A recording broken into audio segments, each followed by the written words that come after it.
ಕೆಳಗೆ ತಾಯಿ ಭೂಮಿ ದೇವರಿತ್ತ ಗಾಳಿ ನೀರು ದೇವರಿತ್ತ ಗಾಳಿ ನೀರು ಹಂಗೆಲ್ಲಿದೆ ಸ್ವಾಮಿ ಮೇಲೆ ನೀಲಿಯಾಗಸ ಋತುಮಾನಕ್ಕೆ ಜೊತೆಗೂಡಿದ ಶೀಲವಂತೆ ಧರಣಿ ಋತುಮಾನಕ್ಕೆ ಜೊತೆಗೂಡಿದ ಶೀಲವಂತೆ ಧರಣಿ ಬೆಳೆಯ ನೀಡಿ ಮಳೆಯ ಹಾಡಿ ಕಾಪಾಡುವ ತರುಣಿ ಮೇಲೆ ನೀಲಿಯಾಗಸ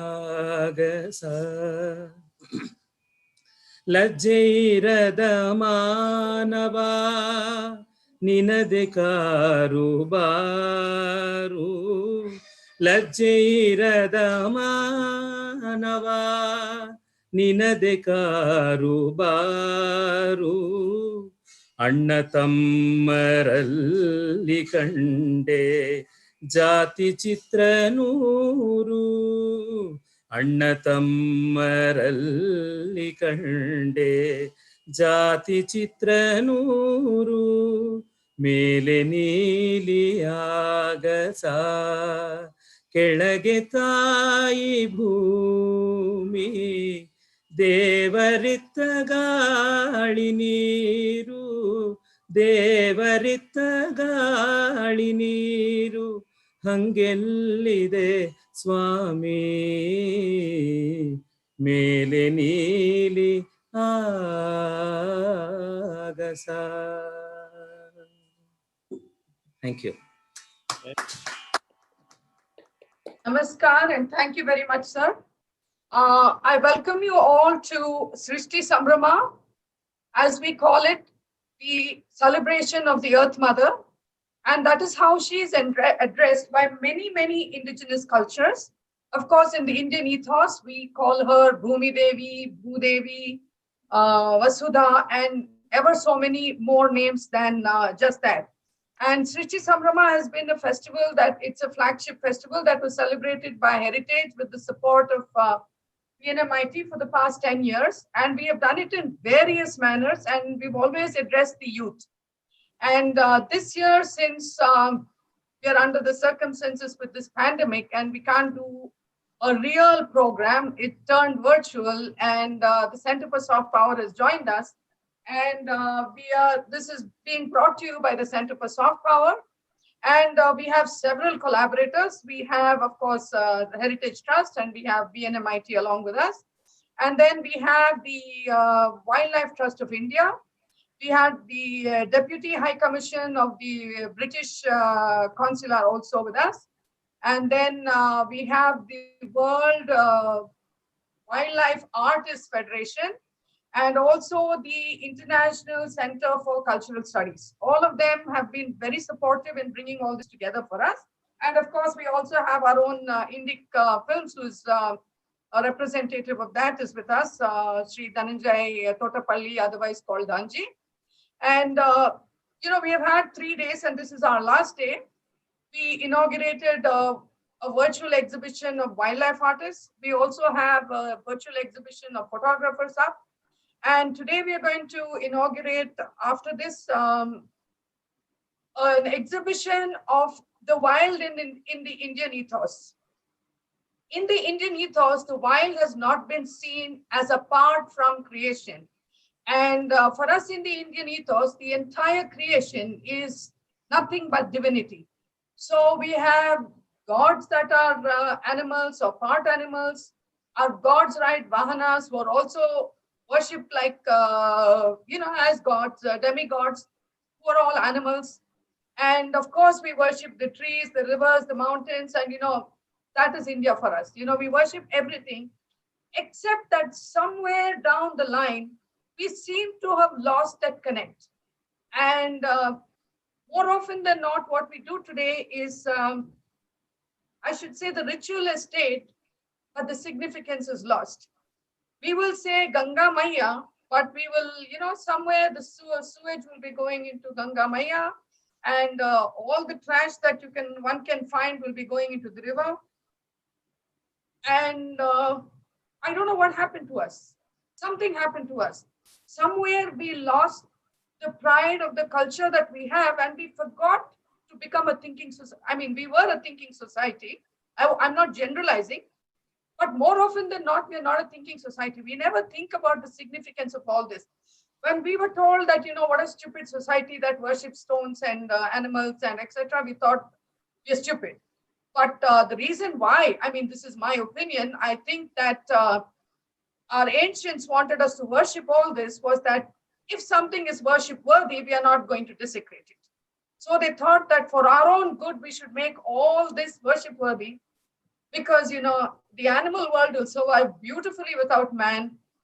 Nature will go on wonderfully. I mean, we've seen it in these 3 weeks when there was complete lockdown. The animals had a beautiful time, and nature just rejuvenated herself. But it's man who can't live without nature. I mean, we can't live without the support of all these things. And just yesterday, I think in one of the discussions, somebody was saying that down south, people want to know what happens if a rhino dies in Tadoba.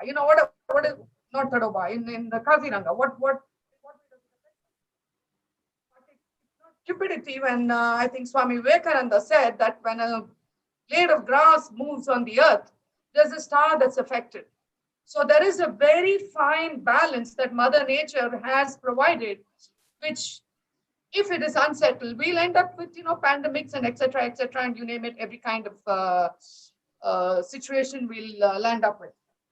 So over the past 3 days, we've been trying to bring artists also, because even our art is so connected to our nature. We had a dance on the first day, then we had musicians who sang Namami Gange. We had a verse from even our heritage literature is filled with nature and deifying nature.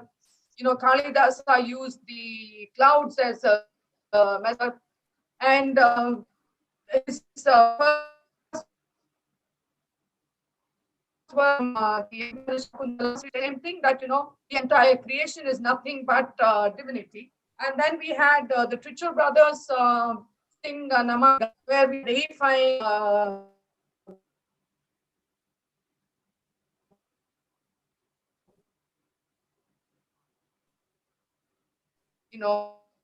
the river.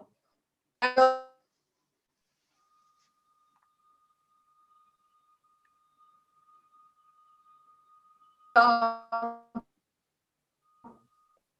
we had the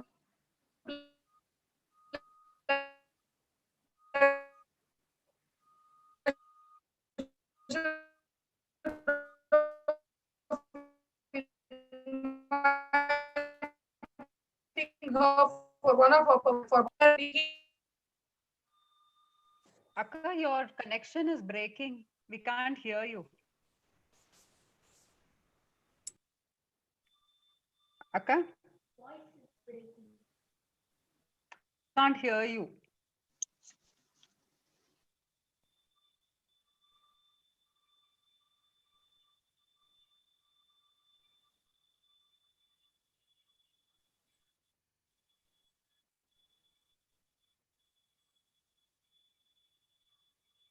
Apologies. I think Akka's connection is. I'm sorry. Yeah.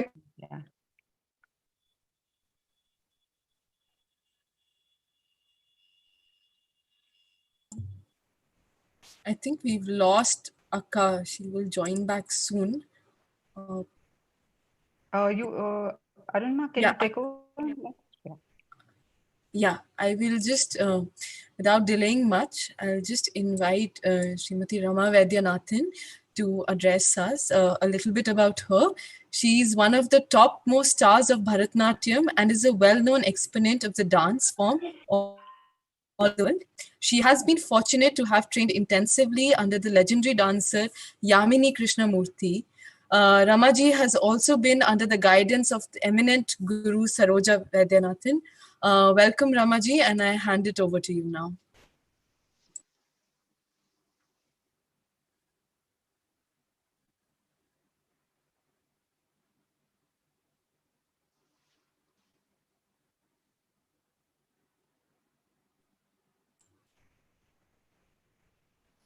Ramaji, we cannot hear you. Can you hear me now? Yes. All right. Sorry, I think I lost you in the middle. So I think I've come back. I think it should be okay now. Thank you, Vijay Lakshmi ji, for making me a part of this webinar. And I'm a dancer, so what I present today is going to be completely connected to what a dancer thinks of the rhythm of nature. So I've titled this talk, Rhythm of Nature. So there is no denying that there is a rhythm in every aspect and in every dimension of nature. Second, man is born, his heartbeat becomes his life-sustaining rhythm. And the second this life-sustaining rhythm stops, man ceases to exist. The planets move in an incredibly coordinated rhythm. The earth rotates and revolves in an incessant rhythm. Seasons appear and disappear with persistent rhythms. Flora and fauna move in their individual characteristic rhythms. In fact, according to Hindu philosophy, the whole universe is constantly engaged in a dance to the myriad rhythms of nature. Lord Shiva's cosmic dance is representative of the unified cosmic dance of the universe. Therefore, everything that moves naturally in this universe is considered sacred and is a microscopic manifestation of that macroscopic dance of nature. Whether it is the slithering snake or the swaying trees, the gushing waters, or the walk of the heavy-footed elephant, the flight of the birds, or even the unhurried scrawl of the worm, they are all part of that one dance. That is a manifestation of Shiva's Ananda Tandava or dance of bliss. So there was this Shaivite poet in the 3rd century called Tirumular, and he wrote in this work, Tirumandiram, he said,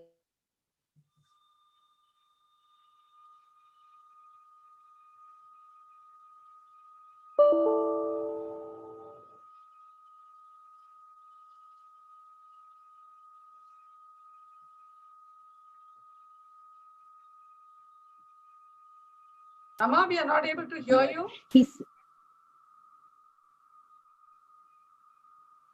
Can you all hear me? Yes, now. So what did you miss? Sorry. 30 seconds, I guess. Just the end. It stopped after he said. The poet, you'd introduced a poet and his writing. Okay. Thank you. So Tirumular said that everything, every animal, every animate object moving in its separate rhythm collectively forms the cosmic dance of the universe. And he said this fantastic term that I really love. He called it Ananda Kute in Tamil. Ananda means bliss and Kute means chaos. He called it blissful chaos. Everything that moves is a dance, he said. So he said, Tattuvamada Sadashivam Tanada. The planets are moving. Tattuvamada Sadashivam Tanada. Chittavumada Shiva Shakti Tanada. Vaita Characharam Ada Marayada. Attanumadinan Ananda Kute. Even that small Tattuvamada Sadashivam Tanada. Chittavumada Shiva Shakti.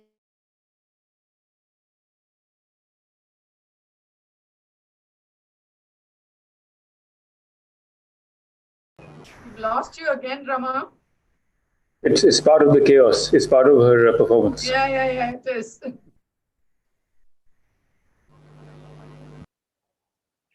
Always been a response, not just to rhythm, but it is also an imitation of life and nature. Can everybody hear me? Yes. For now, yes. Okay, some people froze, that's why I'm asking. In between you froze, but you're okay now. Okay. Right. Every movement that we execute is a sum total of life's experiences of what we see, what we hear, what we feel, and what we experience. For example, how do we replicate the movement of the peacock or the deer or the eagle? It's because we have seen them before and we have observed them and we have tried to imitate them. As children, we see animals all around us in the zoo, on television. And without realizing it, we take videos and capture them, their movements deep down within us. And as dancers, it is these episodes that help us depict them. I enjoy observing the movement dynamics of animals, and I derive great joy in replicating their moves.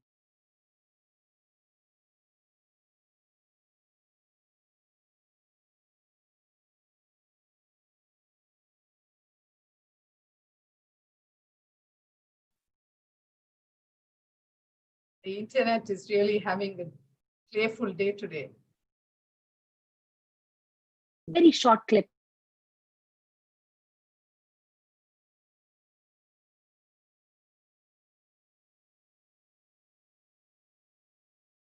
Rama, we've lost you again.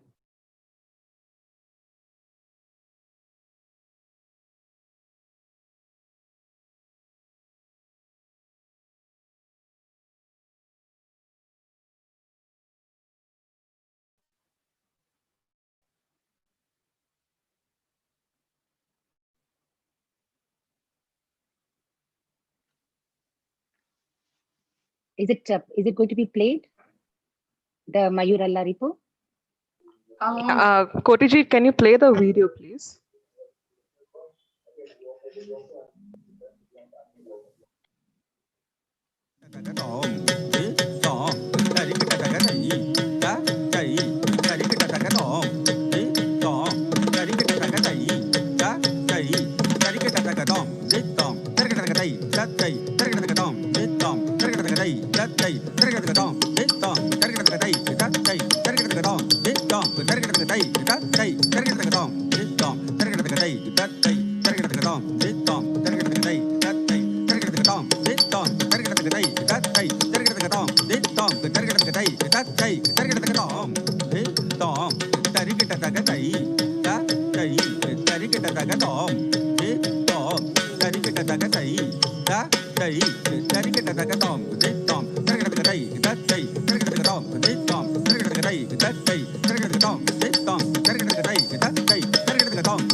So I had embarked on an extremely interesting project called Dance of the Birds with my friend Dr. Arshia Sethi, who, along with being a dance scholar, is also an avid bird lover.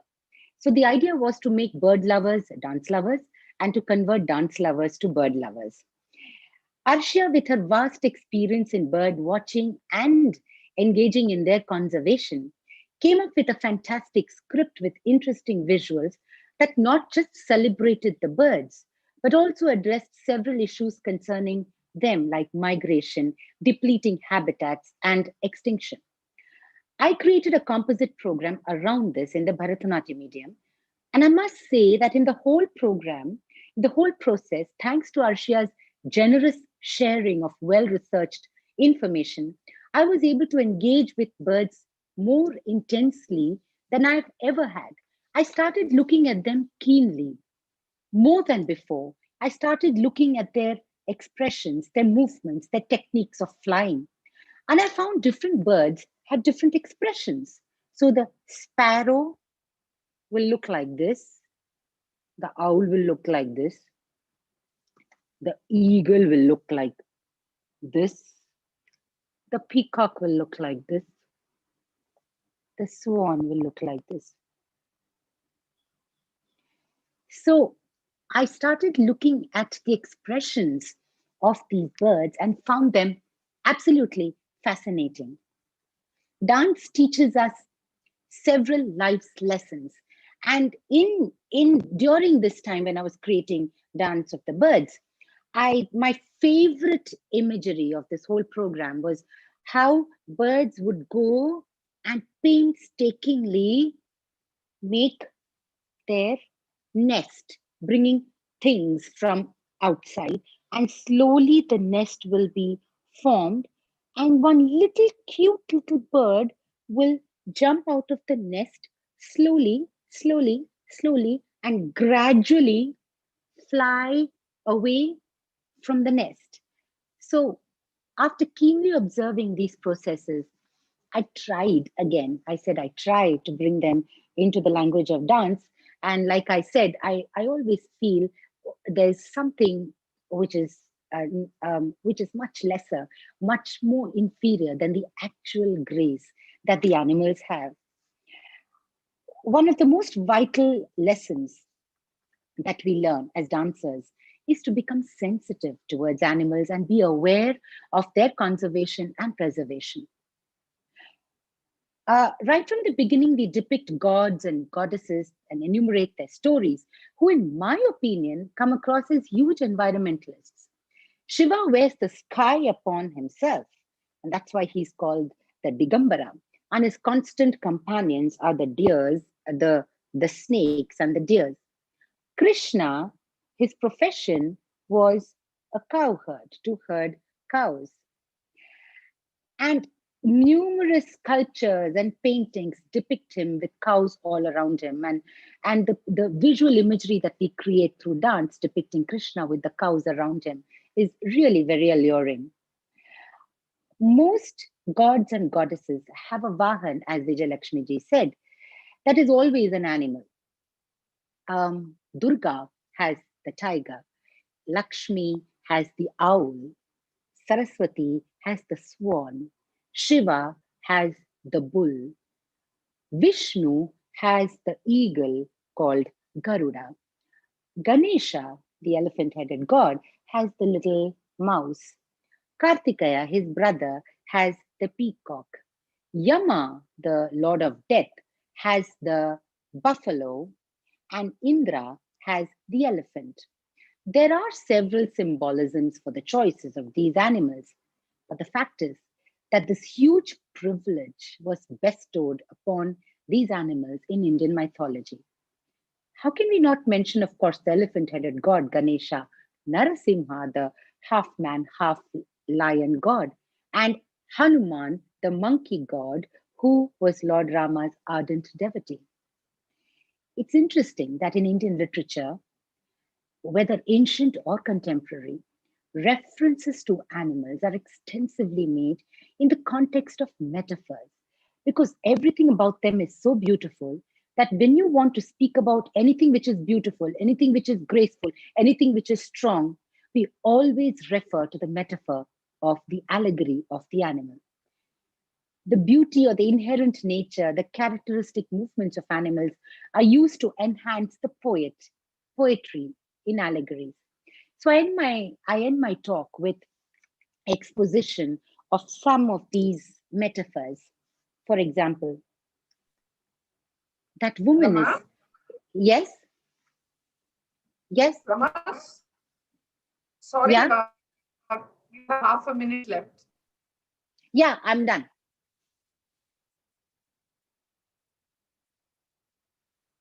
Can you all hear me? I don't know Yes, what's but wrong. I really want to see what you want to say in the end. So please carry on and finish it. Okay, yeah, I have half a minute left. Right. So the allegories. So I say, oh my God, that woman walks with such grace.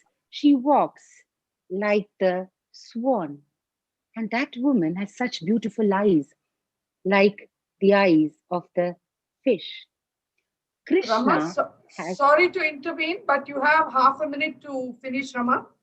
yes, Krishna has the demure eyes like the deer. Radha walks into a bower full of bees, which actually speak about her confused mind because the bees move like that. Rama has the majestic gait of the elephant. And finally, the heroine sends her message of love to the bird and asks the bird to take it for her. With that, I end my talk. Rhythm of nature. Thank you. Thank you so much, Ramaji. That was so enjoyable, and I think all of us were engrossed in it. We could feel the movements with you, and I think dance and also film are closely related in that sense, where each of us observe the movement, whereas you'd be seeking to imbibe it in your performance, and we have filmmakers who are just trying to capture them in their lenses. And I'll hand over the session to Danji very soon. But before that, I'd like to introduce him. Shri Danji Thotapalli, or Dhananjay, is the Chief Curator of Indica Pictures and the Festival Director of its upcoming Indic Film Festival, a global online film festival scheduled for November 12th to 15th.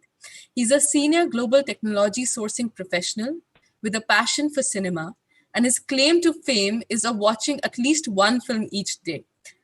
Having spent the past 10 years at major Hollywood studios, previously at NBC Universal and currently at Sony Pictures, Danji understands the power of film and the extent of its reach. In addition to working in Hollywood, Danji has been associated with the Film Festival of Los Angeles for about 12 years and comes with a deep insight into all facets of running a film festival. Danji, over to you. Please take. Thank you very much, everybody. I hope you are all having a great time and you had a great day. It's early morning here in Los Angeles, and I hope my voice is still awake. I seem to be okay, but excuse me if my voice doesn't help or doesn't cooperate with me. I'm actually pretty thrilled that I'm here today. So I just wanted to give a little bit of a slide into our panel discussion today, which is about filmmaking of wildlife. So the one thing that I mean comes to my mind is the poet Kalidasa, right? The poet Kalidasa, he's supposed to have lived in the 4th century. He wrote Megha Dhutam, which is an epic about a cloud messenger that travels from Ramagiri to Alakapuri in Himalayas, and he describes the entire path so beautifully in his epic way back. I mean, we're talking about 1600 years ago, roughly, and he talks about the flora and fauna of the region as he's traveling towards the Himalayas. He talks about sandalwood plantations, different types of animals, and it's beautifully described. So I mean, in that sense, I feel all of you panelists here are like Kalidasa, because you, like Kalidasa, are bringing to us these images that we can now see on film about wildlife, about nature. So in that sense, very, very, it's awesome, basically. Of course, Kalidasa's Ritu Samhara is another thing, which is a great epic poem about changing seasons. And I'm sure Ramaji would know that, because there are a lot of dance performers have performed to Ritu Samhara. They have put together beautiful dances. So Ramaji, your performance was awesome. Thank you very much. So I'll do a quick introduction of everybody, and then we'll jump into the panel discussion. So I'd like to go with Akanksha first. Akanksha Sood Singh is an award-winning filmmaker, a wildlife filmmaker with a 20-year track record. Akanksha is known for her passion and brilliant storytelling. Through her films, which are marked by strong stories, breathtaking visuals, and the use of experts, Akanksha brings narratives to the screen that create empathy towards the natural world and the need for conservation. Akanksha's work has been recognized at the highest level. She, along with Praveen Singh, her husband and co-founder of Gayer People, have won many acclaimed awards, including the Student Emmy and the National Film Awards. They have also been nominated at the Wild Screen and Jackson Hole festivals. The couple's work has been televised across the world on various networks like Prime, Netflix, Animal Planet, Channel 4, BBC, Discovery, National Geographic, NHK Japan, PBS, and of course, in India, several channels in India. Little known fact about Akanksha is that she is a DIY specialist. She does a lot of projects on her own. So do-it-yourself expert. So that's Akanksha for you. Then I'll go to Gunjan after that. Gunjan Menon is an independent wildlife filmmaker and writer from India. Maybe Koti, if you can spotlight, the individual so that people can see from this large screen. I don't know whether you can do that, but if you can, that'd be great. So she specializes in conservation and human interest stories and has won multiple accolades with 30 plus international awards and nominations. Spotlight on Gunjan, Kotiji. Her work has been seen on Animal Planet, Discovery, BBC Earth, along with other local Indian platforms. This year, she was a virtual cinematography mentor for the NEWF Wild Women Media Lab, an initiative to guide 10 women in conservation science and media from 7 countries in Africa through the process of producing a microfilm. She strives to shift the limelight to lesser known species and habitats and practices a cross-genre approach to produce action-driven content for the masses. So she makes masala wildlife films. Gunjan, right? That's great. So she is the founder of Beyond Premieres, an organization that supports filmmakers to create tangible impact through their art. Gunjan was recently awarded the Jackson Wild Media Award as a Rising Star 2020. Little known fact about Gunjan. She loves to rescue bats and actively working on rehabilitating peepees, which is pipistrelles, and fruit bats. That's Gunjan for you. Next, I'll go to Gautam Pandey. Gautam Pandey studied film in Canada and won several national and international awards for his films. Born into a family of nature enthusiasts, Gautam's passion for filmmaking started at an early age. He spent 2 years filming in the Great Himalayan National Park to document the rare and elusive Western tragopan, which is actually a bird, a kind of a bird, a very colorful bird. Gautam has also produced and directed several episodes of the TV series Earth Matters, a prestigious environmental series. Over the last 5 years, Gautam has traveled, trekked, and dived into extreme locations and made films on important issues such as mangroves in India, high altitude wetlands, and impacts of climate change on high altitude shepherds, which is very interesting. He has recently completed 2 films as a co-director and presenter for Animal Planet, Gyamo, Queen of the Mountains, and Looking for Sultan. Currently, he is working on a film on the secret lives of Himalayan brown bears. Little known fact about Gautam is that he recently trained the Border Security Force of India on the basics of filmmaking and cinematography. So that's Gautam. Next, the Bedi brothers, Ajay and Vijay, are independent filmmakers, documentary filmmakers, photographers, and wildlife conservationists. They do a lot of that on the conservation front, who have been filming, researching, and exploring in India for many years. Their mission is the conservation and understanding of key wildlife species that determine the course of all conservation in India.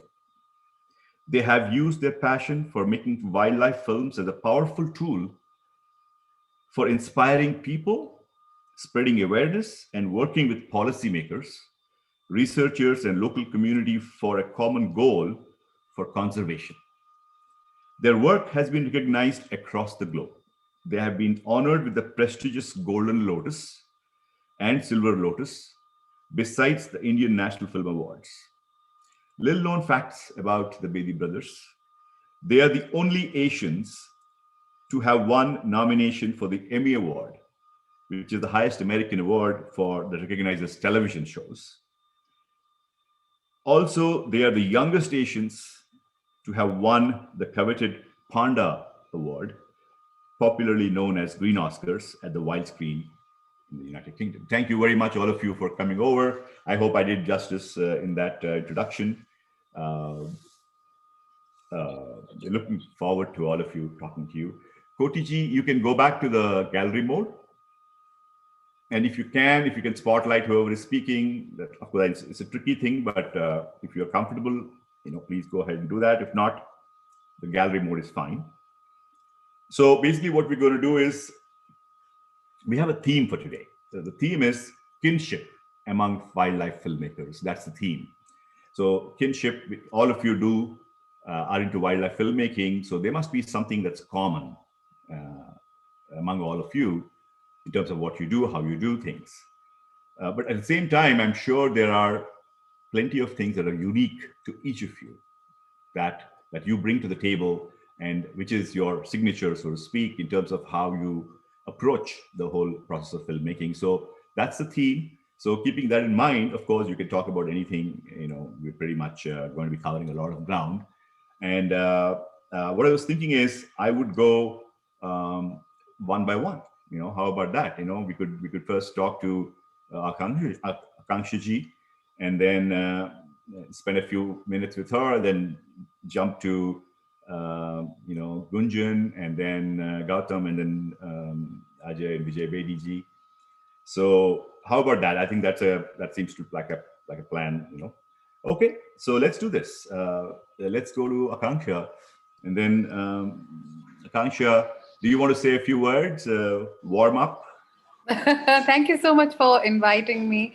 This is a very good platform to be on, and I hope we reach out to as many youngsters and inspire them to kind of join this industry. We need a lot of voices to talk about the natural world, and I hope we're able to do that. So thank you for having me here.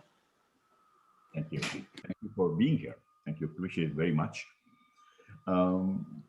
So the question I had for you, Akanksha ji, is, can you talk about how one goes about making wildlife films? Is it any different from a regular film? I'm into films. I've been into films for a long time. I watch a lot of films. I've interacted with filmmakers, but I'm not sure I actually know how wildlife films are made. So there are, I think, a lot of ways of making a wildlife film. When you say other films, I'm assuming you're talking about fiction, and I really don't know how that industry works. I've dabbled with it very little, so not. But wildlife film essentially starts, maybe like any other film, with an idea, which you need to, I think, research through and through. What's the story? And how are you going to make that story?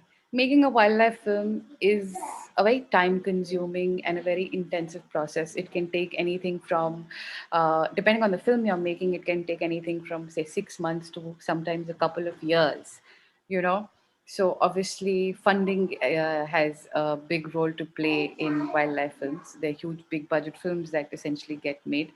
But the process, I would say, starts with obviously what is the story, what animal story or landscape story that you wanted to say. You need to find something very interesting, or a treatment you need to develop that makes people want to watch that film. And I think, given that it's in a factual genre, wildlife films have to be very, very well researched. We do tend to take creative liberties, but the grounding is in a lot of facts, and that's very critical.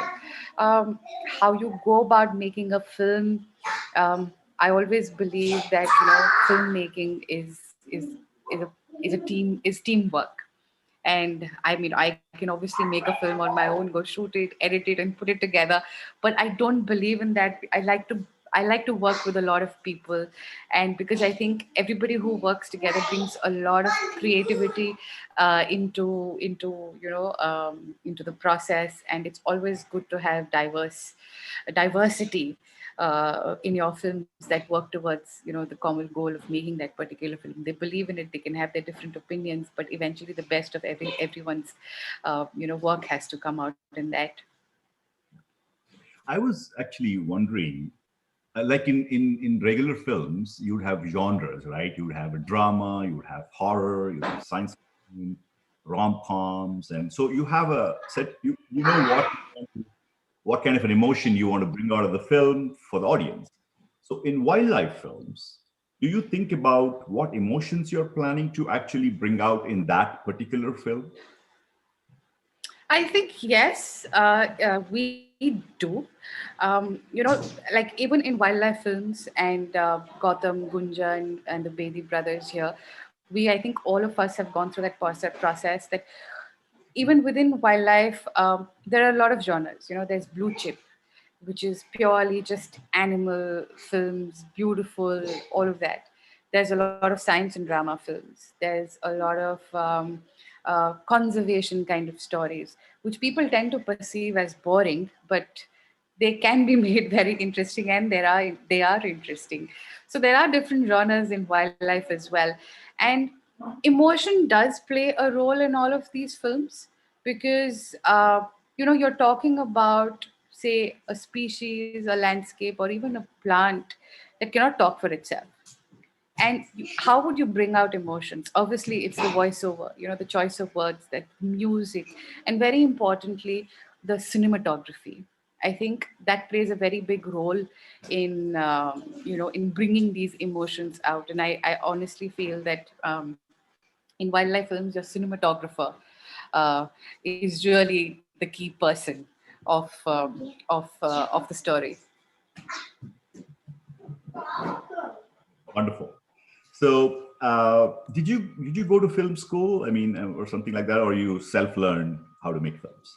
No, I'm not from any film school. My husband is. So a lot of it has come from him. It has come from the people that I worked with. I've picked up everything on the job, I would say. Yeah. That's great. I mean, that's the best way to learn something, right? It's. I had a question, which I will ask, I think, all of you to share. And this has to do with how new technologies have changed the whole landscape of filmmaking. For example, drones, right? So drones are so part and parcel of how wildlife films are made today. I mean, I watched a few wildlife films over the past week, and I have seen enormous use of drones and all kinds of drones. And then, of course, these highly sophisticated cameras, I don't know what they're called, but really go close to the, for example, an insect, and you can go right there, and then, things like that. Of course, there's GPS, I think, plays a significant role in where you are and how do you, all that. So can you talk about how the new technologies have impacted and how you were able to use these technologies in your own films? So new technology, yes, there's drone technology. There are these small little cameras which are very high resolution and fit into all kinds of nooks and corners. And then there are cameras that allow to film at night when there is no artificial light. So starlight cameras, and of course thermal cameras that just pick up, the heat and help you record. They give you a very new perspective. They enhance your storytelling, and I think they help you really push a story to the limit. Now, if you see traditionally, films are always shot from sunrise to sunset. I mean, in India, you also get permissions to film only from sunrise to sunset. You can't film at night, but if you manage to film at night, there are a lot of considerations. You can't use artificial lights and all of that. So you use infrared. You use infrared lights and you use starlight cameras and thermal cameras. And we have been able to use this technology very successfully in a 2-part series that we did for international release, India's Wandering Lions and Manas, Return of the Giants. We're filming big cats in both the places, in Gir, lions in Gir, and in Manas, elephants and tigers and rhinos. And a large part of the natural world, a large part of their, I would say, schedule, a daily schedule also plays out at night. They don't just go and hide somewhere and go off to sleep. And I'm very glad that using new technology, we were able to bring out what happens in our forests at night. If you want, you can play a trailer of the film that I've uploaded, India's Wandering Lions. Yeah. Can we do it? Okay. Yes. Koti, can you play the title? India's Wandering Lions. India's Wandering Land. Okay. Lions. Sorry, Lions.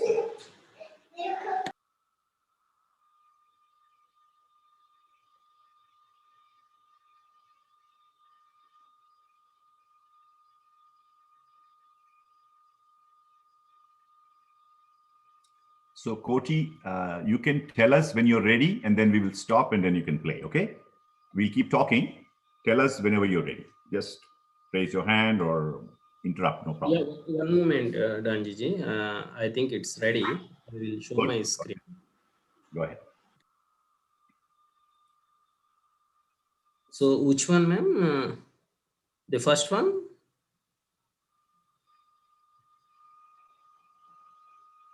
I think Akanksha. Yeah, Akanksha ji. I've uploaded it on the link to the drive that you had sent. Oh, in the drive. You have to go to the drive. Okay, so Koti, please go to the drive, find the film, and meanwhile we'll keep talking and we'll come back. You can take off your screen share for now. Yeah. Yeah, find it from the drive and we'll play it from the drive. Talking about new technology, I think Gautam should really step in here and talk about, the virtual VR technology that he's now using in the Himalayas, and it's something really, really great, and it's an absolutely different perspective to storytelling. So, I mean, Gautam would really love. I'd love to. Passing the buck, huh? This thermal tech is much more amazing than 360. I find yours interesting and you find ours interesting. Yeah, seeing into the dark, who wouldn't want that? Yeah, tech is great. I feel that they're all tools and for us to use and abuse. And I think we all abuse them very often, like drone shots now. It's kind of standard, expected, kind of a bit like how dissolves were when film started. It was very hard to do a simple dissolve. It took hours to do a simple dissolve. And then for many years, editors knew it was a right click and add transition. They wouldn't even change the duration of it. And a film was just riddled with dissolves. So I think that's like a simple example of how a tool just gets abused. And it wasn't to help storytelling. It was just to hide bad editing and storytelling. So what Akanksha was saying, 360 in VR. So I'm constantly trying to engage, and draw in a newer audience, because what I've noticed in my few years of trying to make films and conservation messages, like everyone else on the panel, is that we have almost the same audience each time when there are public screenings, at least in the city. So I was a bit uncomfortable with that. I felt like the films weren't reaching where they have to reach. So I've been sort of, hitting my head against the wall, trying to figure out how to do it. And 360 VR is one way to do it. It's very immersive. It's new right now. So, people who aren't interested in wildlife or conservation would still want to put on a headset. It is very cool. I'll show some some clips and some videos that I have from that as well. But the tech will keep changing. But I think the storytelling and trying to pull in the brains and minds and participants and all of that is where my focus is. And the Bedi brothers also use a lot of tech. They use hot air balloons to fly all over India. I'm passing the baton now. I hope the video is ready now.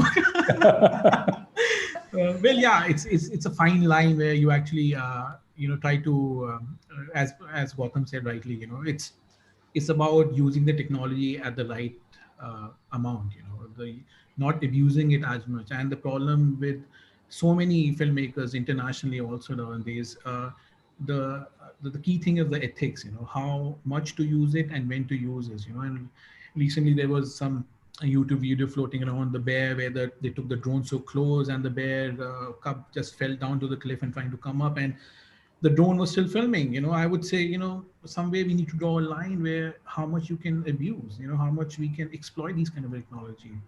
But coming back to Gautam, the technology, what he used is just absolutely amazing. And I think so he's the first one to do something like that, a quality of international levels, which nobody done in India so far, and which is amazing. And I would just save Gautam to talk more about it once his obviously the session comes in. But it's fabulous how the technology is coming and how important as a filmmaker is when to use this and how much to use it. Thank you, Vediji. Yeah, I will just add, to this. I mean, as Gautam mentioned about the hot air balloon, yes, I mean that was a project which was done for the first time in India for Indian audience actually, because we have done a lot of films for international market, but this was the first ever project which was done for Indian people and Indian market. And actually, it was a whole together a different perspective of the national parks and Indian national parks to the viewers across the globe, basically. And while doing that project, we came across a lot of new facts about the fragmentation of forest and land. That the forests are actually divided, and between those forests there are a lot of patches where people are forest between there are villages or there are people, and we convey it to the people or the researchers who are working on it. So that is very important. That yes, it gives a very different and a new perspective of wildlife filmmaking altogether. And even in a recent film on frogs, we used kind of macro photography, to understand the key wild behaviors of frogs, which one cannot just see with naked eyes. Like for example, tiger elephants, you can actually stand and see the behavior. But frogs, to actually see what they are doing and behaving, you really needs to go close and use these technologies to understand their behavior as well. Ajayji, thank you very much. So Koti, are you at a point where you're able to show us, or you still need time? Koti, you're muted.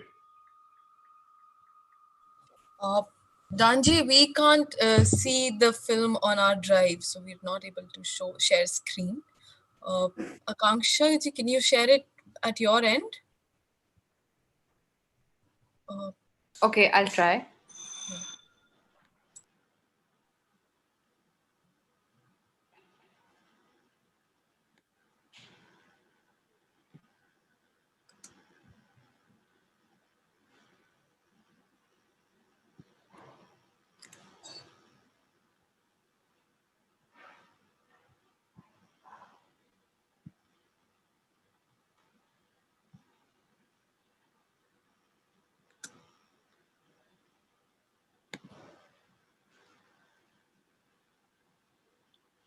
I think the sound is not coming through.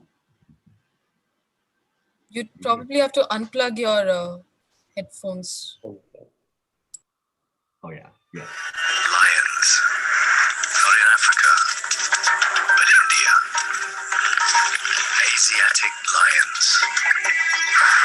Once almost extinct, they now number over 400 and are claiming back their lost lands, spreading out from their reserve into rural India. They enter villages and prey on cattle.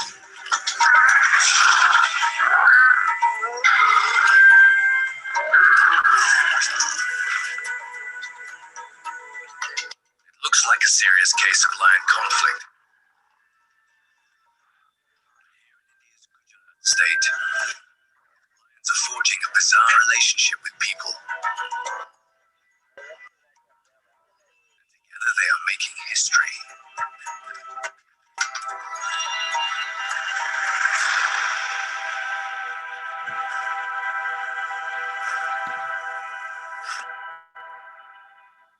That was pretty cool.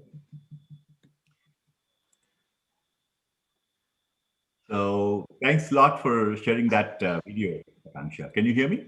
Yes. So let's do a quick, let's go to the next panelist, and we'll keep coming back, Akanksha. So let's go to Gunjan. And Gunjan, I wanted to actually take a segue from what Vijayji was mentioning, which is the glamour animals, right? Or the charismatic species, as they are called in your terminology.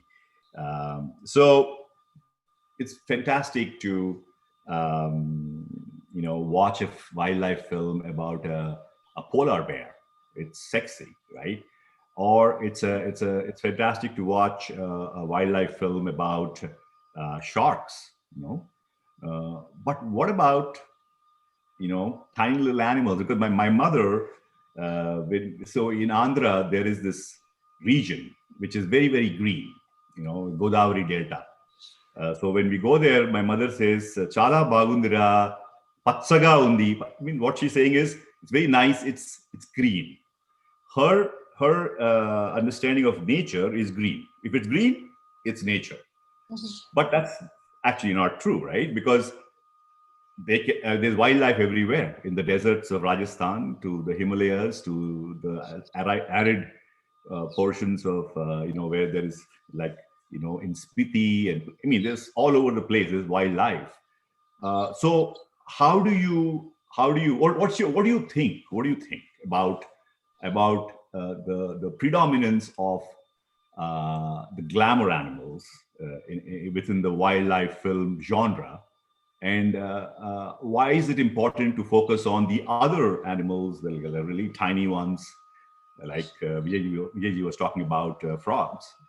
Of course, Vijayji, will come to you when we want to get your opinion on that, but just wanted to start Gunjan off on that. Thank you, Danji. And first of all, I want to say that thanks for having me on this panel. I've been extremely privileged to be mentored by Gautam and Akanksha. And very recently, Vijayji's wife went out of her way to help me out. So, I mean, the kinship that you were talking about earlier is very beautiful in our community. So thanks for that. And what you just mentioned is very true, that we tend to see anything green as nature, and that's something that's causing problems for India right now, because we consider all the farmlands and agricultural places as green cover, which isn't really true. And that's why we have to struggle so much to fight for the forests and deforestation. But coming back to species, it is challenging. In Akanksha's words, as filmmakers, we try to make frogs look sexy. So that's the challenge. If you're telling a good story, that's the center of everything. So we just try and find ways to tell stories of these lesser known mammals and species. And commissioners and documentaries for all these years have been wanting only tiger films or elephant films. And even today, if we try and pitch about these lesser known animals, then they sort of want to know more. They're like, okay, can we do it through an umbrella species? So that's something I struggle with constantly. But recently, I've been working on a film on bats. And bats, as you know, are vilified in India, especially now because of COVID, even though it's not really their fault. But I try and make people fall in love with bats. So, and people have actually seen, when they start responding to what they see, they're like, okay, they're not as bad as I thought. Because when you see a flying mammal like just fly past you, then it's scary. But if you look closely, if we are able to show them in a way that people can fall in love with them, then it makes a difference. So I think it's very important to shift the limelight. I think a lot of that we did with the On the Brink that I assisted Akanksha on, and the Bedi brothers are doing that with the Frogs film. So I think we really need now to shift our perspective to these smaller, lesser known species, which are equally endangered. For some reason, there are so many animals that are still equally endangered, like the tigers, but the tigers still get a lot of attention in India. We're very species focused on India instead of focusing on the habitats or these lesser known animals. So I think as filmmakers, it's our responsibility to show everything else that is important as well. Wonderful. So now, obviously, I'm in mainstream film. So obviously, you have actors, right? And so the director will tell the actor, do this, and the actor will do that, and will tell the actress, do this, and the actress will do that. But in your case, you can't tell the actors in your films to do this or that because they're not going to listen to you. Right. So how do you deal with your big-egoed protagonists, heroes and heroines in your films?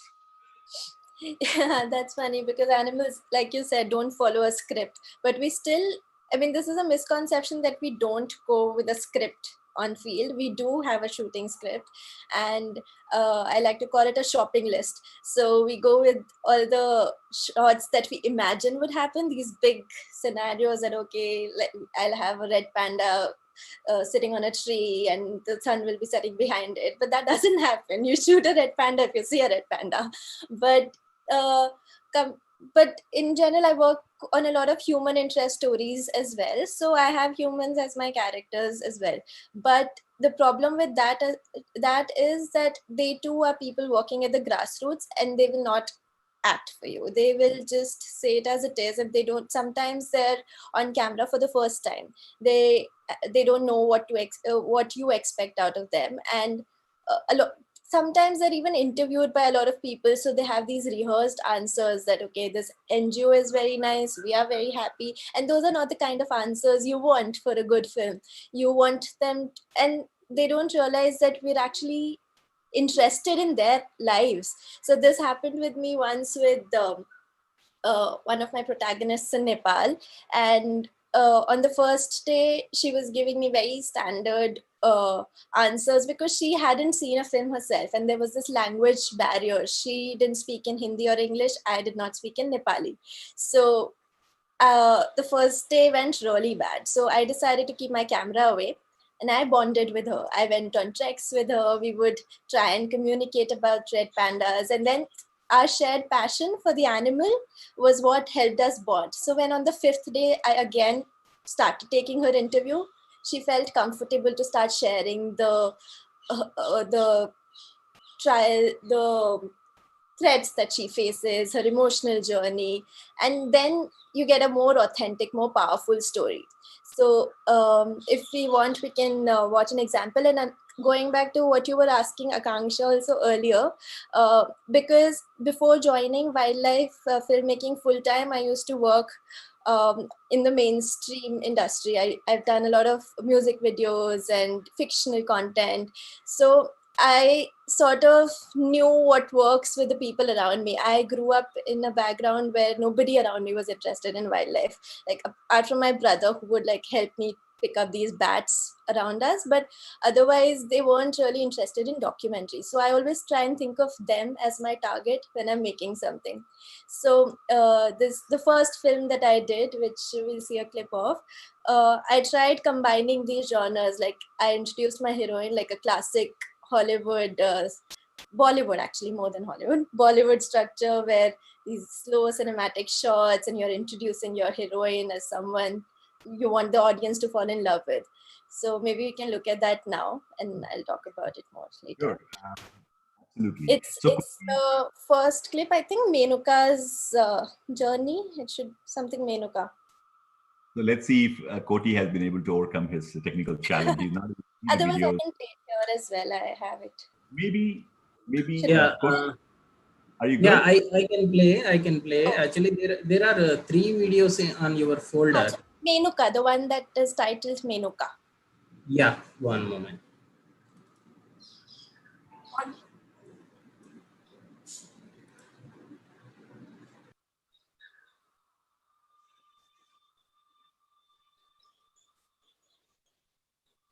only a handful have ever seen them in the wild.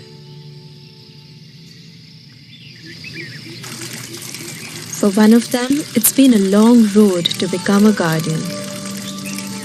मेरो नाम मेनुका भट्टराई हो र मेरो घर वरिपरि जङ्गल छ र भिर पाखा घर नजिकै एउटा खोला छ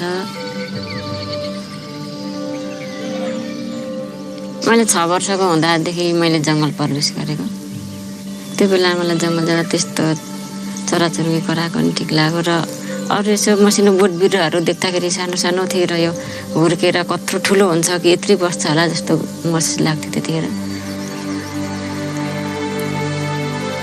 म चाहिँ रेड पान्डा नेटवर्कको महिला फरेस्ट गार्जियन हो र यो मेरो कथा हो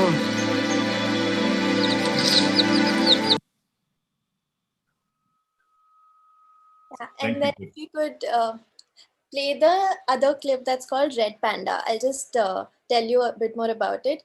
So another thing about non-fiction filmmaking, working with people who are not actors, is you have to capture authentic reactions.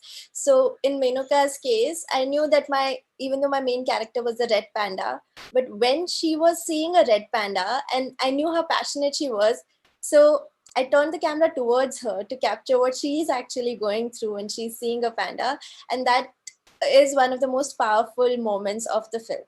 If we can watch the clip called Red Panda.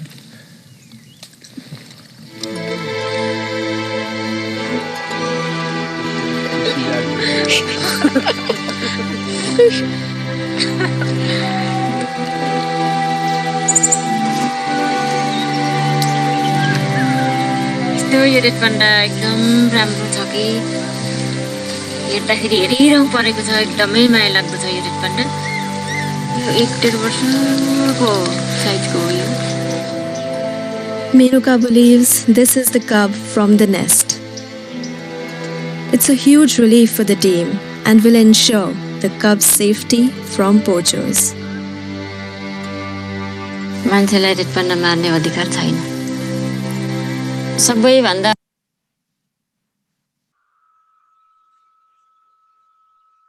Yeah, so she was getting really emotional and she started thanking God for keep having red pandas in her forest, and all that was really priceless. And if I didn't know that about her beforehand, then I would have probably just focused on the red pandas.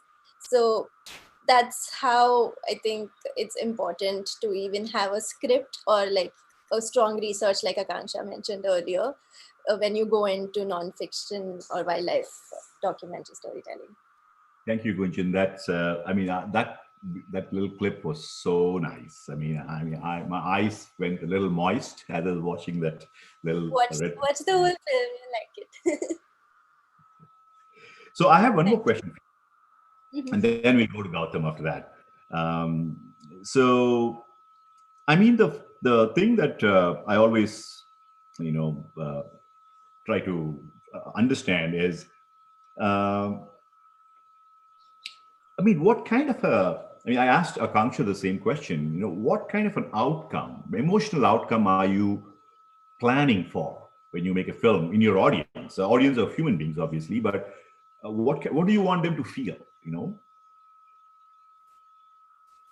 In short, the short answer is that I want them to feel what I'm feeling. And the long answer is that I want my films to have an impact that's tangible. So I don't want people to just passively watch a film. I want them to feel the need to go out and act and take an action to support the movement. And because I make conservation films, there's always a call to action or there's always a purpose. I don't know how, but always I work backwards. I think of an idea as something that I want to change first, or like an impact that I want to have, and then comes the story like in my head. So it's like for the red panda story, it was that these red panda numbers are declining and people around me don't know about red pandas, and then came the research, then came the character. For a recent story that I'm working on, it's backwards because these species that I'm working on are extinct in the wild, and I want them to be put back on the map. And that's how then the story will come. So there's always an impact that I'm looking at, and then I work backwards. So I obviously am aiming that people would raise their voices. They would come support me in the cause to help these species in whichever way they can, and that can only happen when they feel for the species. So in a way, that need for an emotional impact that you're talking about is very important for me personally. I think that's a great answer. Thank you. So we'll go over to Gautam now. And, so Gautam, the first question I have is where do you hang out? I mean, all of you are wildlife filmmakers. So is there a place you hang out? Like, is there a wildlife filmmakers club somewhere in South Mumbai or someplace where you guys hang out, a beer or something? What do you do? Unfortunately, all of us are spread all across the country. So, but we do hang out at film festivals when we do meet. And there are some nasty stories to tell from that one, but that's for a different session, I think. Akanksha's got her fingers on her lips, sealed. Okay, wonderful. So here is a question. This is a bit of a controversial question. Which I've gathered is a challenge with wildlife filmmaking, which is the whole concept of staging, right? So staging, for the audience, listening in. You can actually probably talk about what staging is, and then where is the line? How far should one be going? What is your opinion about it?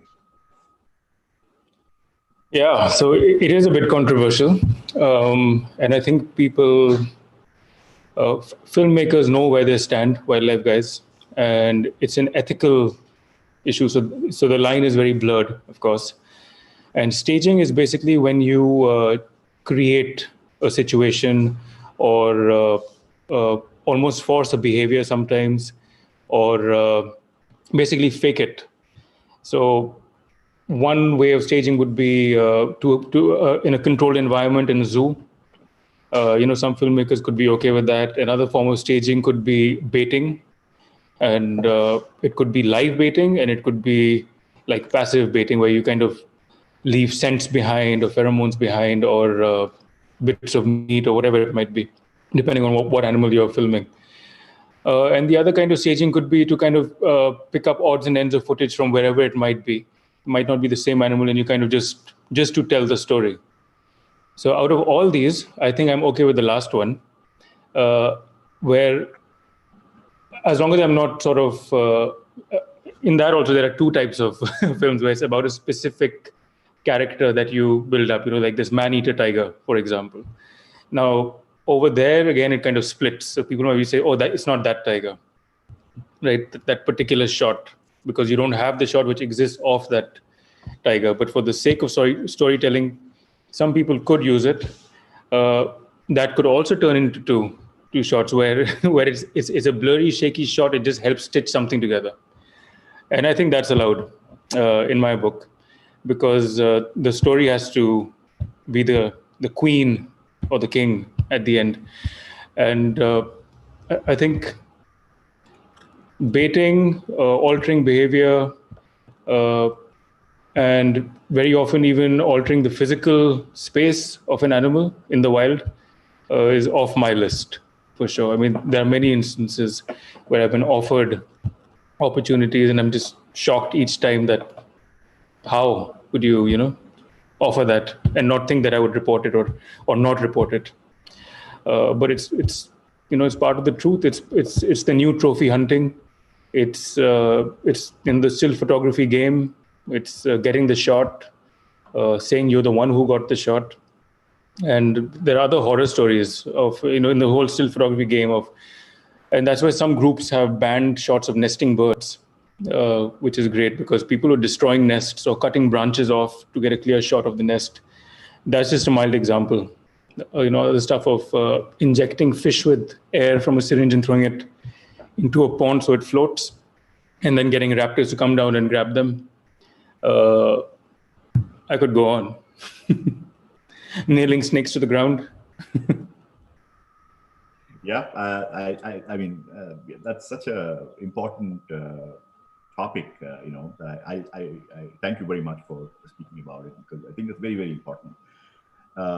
But I mean, I wanted to ask you about your experience with the Border Security Force, and was it in Delhi or was it in some remote location? I was trying to convince them that it has to be at a remote location, but they didn't buy my pitch. So it was in Delhi, in our basement, in our studio, to make it even worse, to really rub it in. But it was quite cool. It was for 10 days. And on the first day, they weren't really sure what it's going to be about. But by the second, third day, they all warmed up.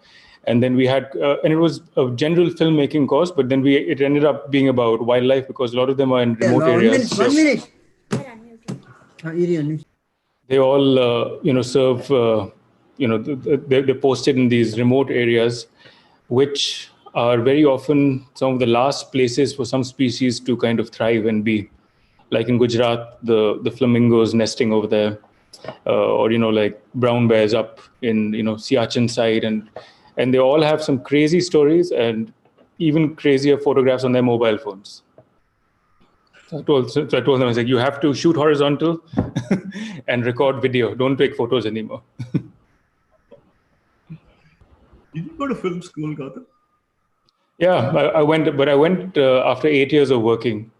Oh, okay. That must be very, very productive because you have so much experience already to bring to the table in terms of when you're learning something else. It was an interesting experience. It was an advanced film course. And HD was sort of peeping its head over. So I thought I could get a jump start and figure out what the whole HD thing was and what the big deal was about, this new tech that's going to come in. And it was interesting because, when you learn on the job, there's always a bit of self-doubt that's ingrained. Am I doing it right? Or, I kind of figured this out, but is there a better way? And then like a structured way of learning, helped me kind of, feel better about myself. I mean, Bediji was talking about VR, right? And your passion for VR. And I've been a little bit involved at Sony Pictures. We have a whole division where we do a lot of fairly leading edge VR work. And, manage a lot of those vendors and all that. So I have some understanding of VR, not a lot, but I wanted to, so how are you using VR in your current project?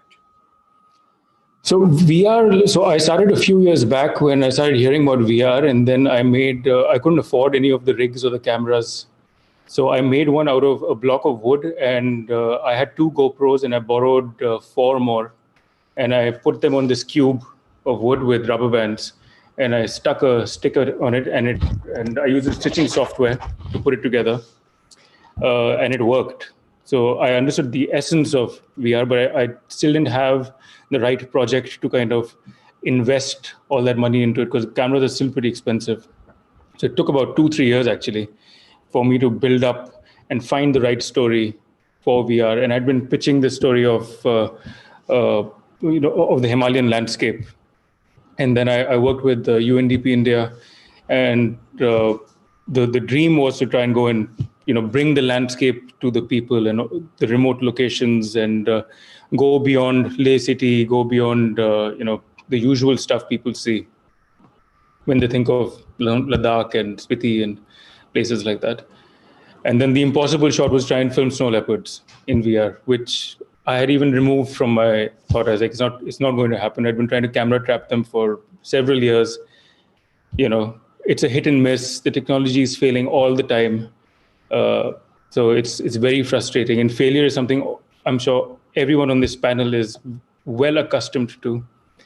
And we managed to get this VR shot, the snow leopard shot. So I'll share some clips whenever you say. And what the 360 project was to actually pull in people, and that's the trick that we use very often, is to trick them into thinking they're seeing a blue chip, cool, fun thing, and then you just inject a side squeeze, a punch to the kidneys with conservation messages and stuff like that, and you just knock them out of the park, and you kind of end it with a little bit. But there are things you can do, and like Gunjan was saying, bringing it to the people, making sure that they want to see it, or a masala film, like you said. So, shall I share the screen and kind of show a couple of visuals? Yeah, we can ask Koti if he can, or if not, then. Oh, so the 360 stuff I haven't sent him because I need to put it into a 360 player to show it. Yes. Here we go. You might see my desktop. Ignore that. So this is basically a 360 shot. So the films, I should add, are going to be released on Snow Leopard Day. So I can't really show full clips from the film. But let me show the trailer first, actually.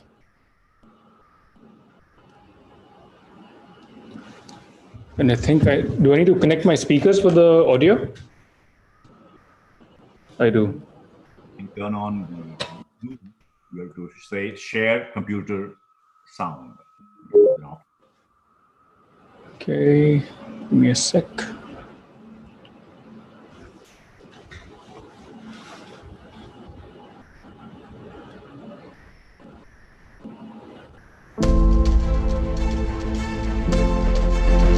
The Himalayas, like they've never been seen before. Come experience the habitat, the wildlife, and the lives of the people who live here. In cinematic 360 VR.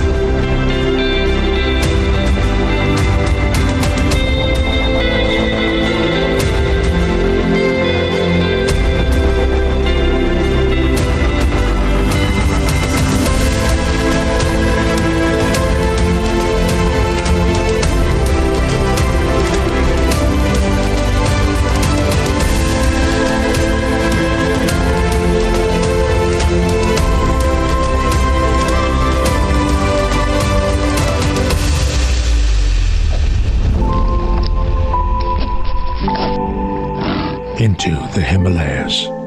Coming soon in 360.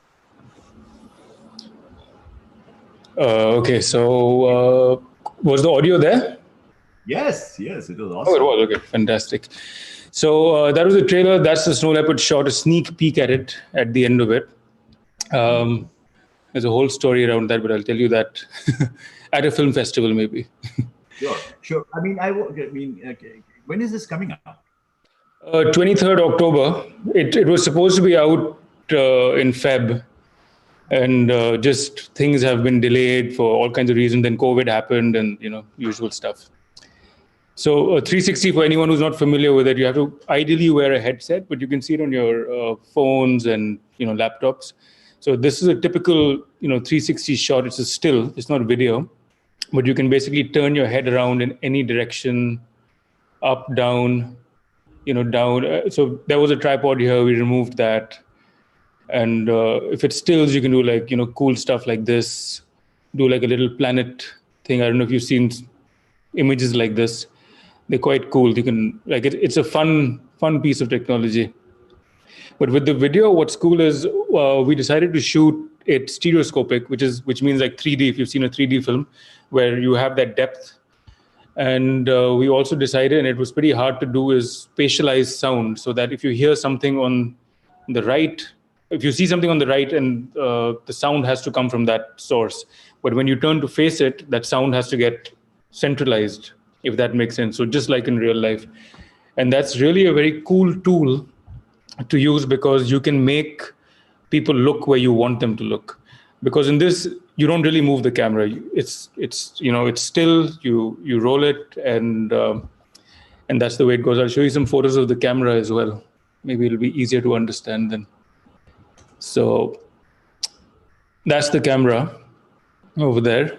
This round thing over here, which looks like Chappie, the movie, if you've seen that one. Yeah. Was that a Sony Pictures movie? Yes, it was. It was. And that's an ambisonic mic. So that has about 4 or 5. I might get technical very fast. Just cough loudly if I do. And I'll know I have to move on. And you can monitor what the camera is seeing because you have to disappear from the scene. So you kind of have this wireless feed and you record and you kind of get out of there. And this is in a indoor location. This was a conservation film that we made as one of the 360 films where this grandfather is narrating a story of Ladakh. This one's my favorite one, actually. And then we had drones with some 360 cameras on, and that's the snow leopard that we got. So what we did was, here's another still from that. And that's the landfill in Ladakh. So you can see amazing, beautiful places, and you love it. But if you also show the not so amazing places, the impact is quite deep. And people remember this quite a bit. I took the film back to Ladakh with a VR headset, and it was a very emotional experience for a lot of people because, I mean, who visits a landfill, right? So just seeing this, and if you look, it's all bottles. And if you've been to Leh, and if you bought a bottle, and I have, it's in this landfill somewhere. So the idea was to bring that that bit of reality straight into the viewer's face and say that you are part of this. You're not removed from this problem, this issue. We are all contributing to this in whatever city we are in. It is not only about Leh and Ladakh. Let's see what else I have. So this is what's this. that text out of garbage? What's that text out of garbage? The text. Oh, so that's a still from the film itself. Okay. So the line is, "We've built mountains out of garbage." So this is from a drone, and that's the village down there. Where is it? Somewhere down there. Oop. Down there is the village. So we hiked up and we came, and well, this was it.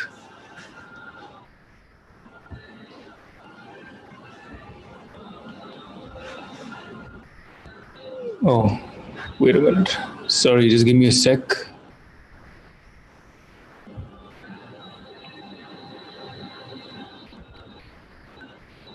That's wonderful, Gautam. I'll just show you the one more shot from this. I should be more descriptive with my file names. There we go. So basically in this, the shot begins like this, but you hear the snow leopards before you see them. So the viewer turns their head and then they get like the shock of their life because they see these snow leopards next to them like that. And it's quite a moment. I'm excited for the films to come out and for anyone to see them on a headset with headphones on, ideally.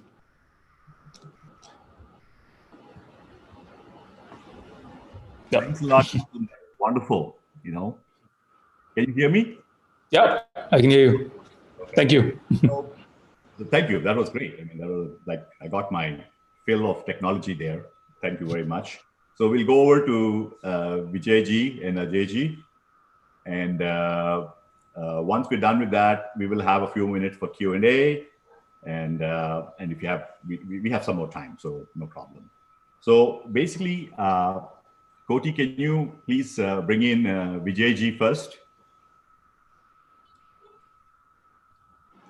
Okay, while you do that, so I just need to, wanted to ask you a few questions. So can you, I mean, I know that, your recent film that won many international awards, including the Golden Lotus and the 2 Silver Lotuses. So can you talk about that film And I know that it is something that we talked about previously, which is the lesser known species. And can you talk about it? And I would like to actually, for you to elaborate on it a little bit, take a couple of minutes and then talk about it. I know you also have a clip that we can show. Do you want us to show the clip first and then you want to talk, or? No, let me talk quickly and then we can play it later once it's live. So first of all, I'm honored to be part of this history festival organized by Center of Soft Power and all the sponsors coming together. We need more debates like these more often. Special thanks to Vijay Lakshmi ji, Sir, you and your entire team putting this together and bringing all us stuff together. And special hi to my super talented fellow speakers. And they have some done amazing stuff all around the world. Making wildlife films in India is always a big challenge. And for past few years, we've been little lucky to do films on them.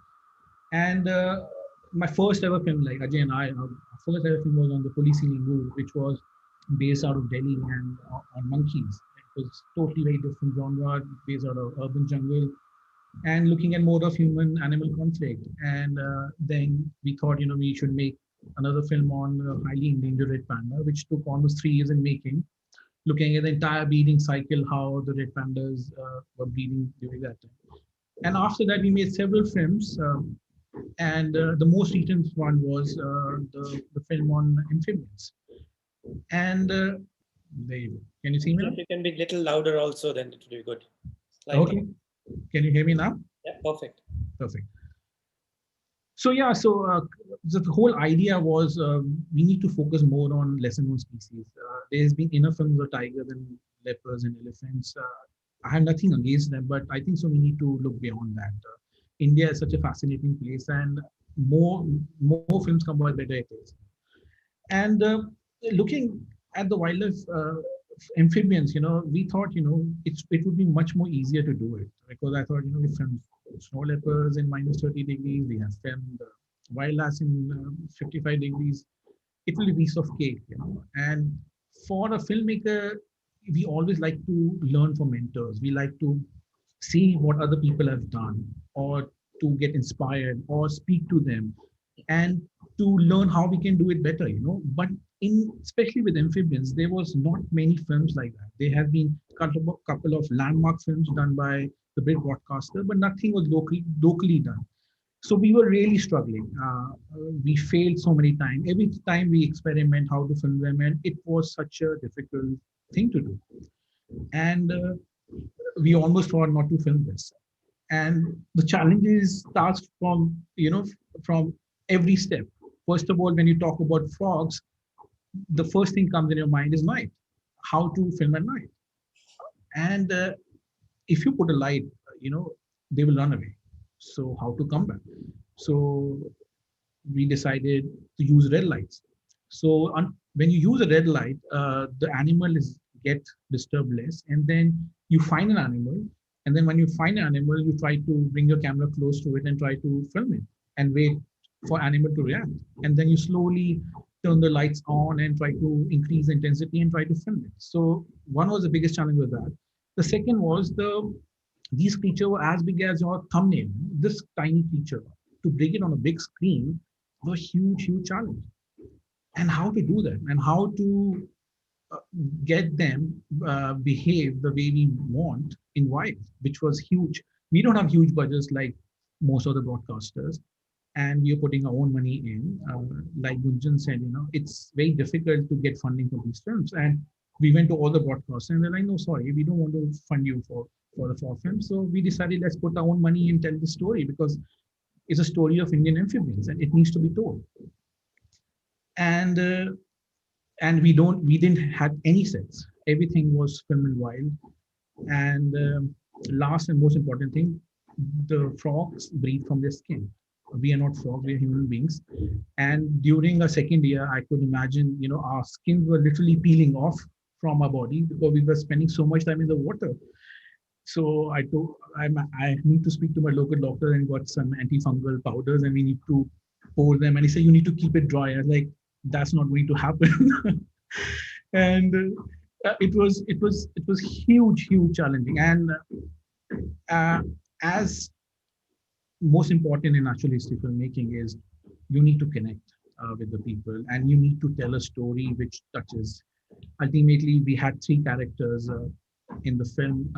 One was the frog which danced, and we call it dancing frogs, which is incredible, which Ajay will talk more about it. And the other one's the potter. Who can imagine that frogs can be potters? They use sands to protect their eggs. They cover their eggs to protect from predators. And last, which is the most important thing, is the purple frog. Uh, it also comes out again for very few days in a week to breed, in a year to breed, and then they go back in the soil. So I remember filming it, and after 2 years, we said, we need to find another character because we don't have enough money to sustain our filmmaking. So we need to find somebody else because we couldn't film it. And in this case, most of the researchers also didn't see it. They had some visual records, but they didn't know exactly what triggered them to come out. Same with the red pandas. When we were doing our research, we read most of the research paper from French, the most of the research paper from British researchers. Everybody said they make a vast sound, and we were like, okay, let's find a vast sound and try to film the meeting. And after spending 3 months in minus 30 degrees, we didn't hear any vast sound. In fact, they make more of a bird chirping sounds. And if by chance we thought it must be a college, and we turn a camera, and it was actually a panda meeting. So same, I don't want to reveal too much about the film, but all I have to say is that we need to focus more on less known species, and our focus is to talk about this amazing creature which is in India, and we can show a quick montage to the other people, and then we can take it from there. Wonderful, thank you. Koti, can you please bring up that? What's the name of the file, sir? It should be the trailer. The trailer. This one, right? Yes. That's one.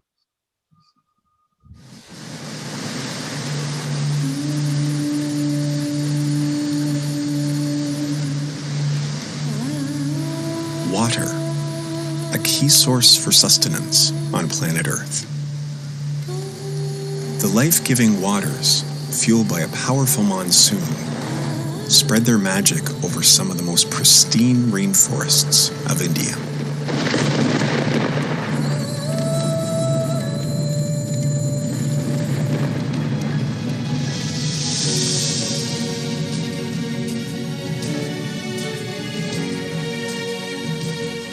Deep in these jungles live creatures smaller than a human thumbnail. These are nature's rare enigma, amphibians, that have exploded into more than 400 species, yet they continue to elude us. My name is Vijay Bedi, a filmmaker and photographer. I'm passionate about wildlife, and I'm on a quest to track tiny amphibians. My journey through dark swamps and mountaintops will take 3 long years. I will be joined by intrepid scientists to capture the secret lives of frogs on camera. But with 2/3 of the world's amphibians facing a decline, the clock is ticking. Will my expedition unravel the secrets of this hidden world before it's lost forever?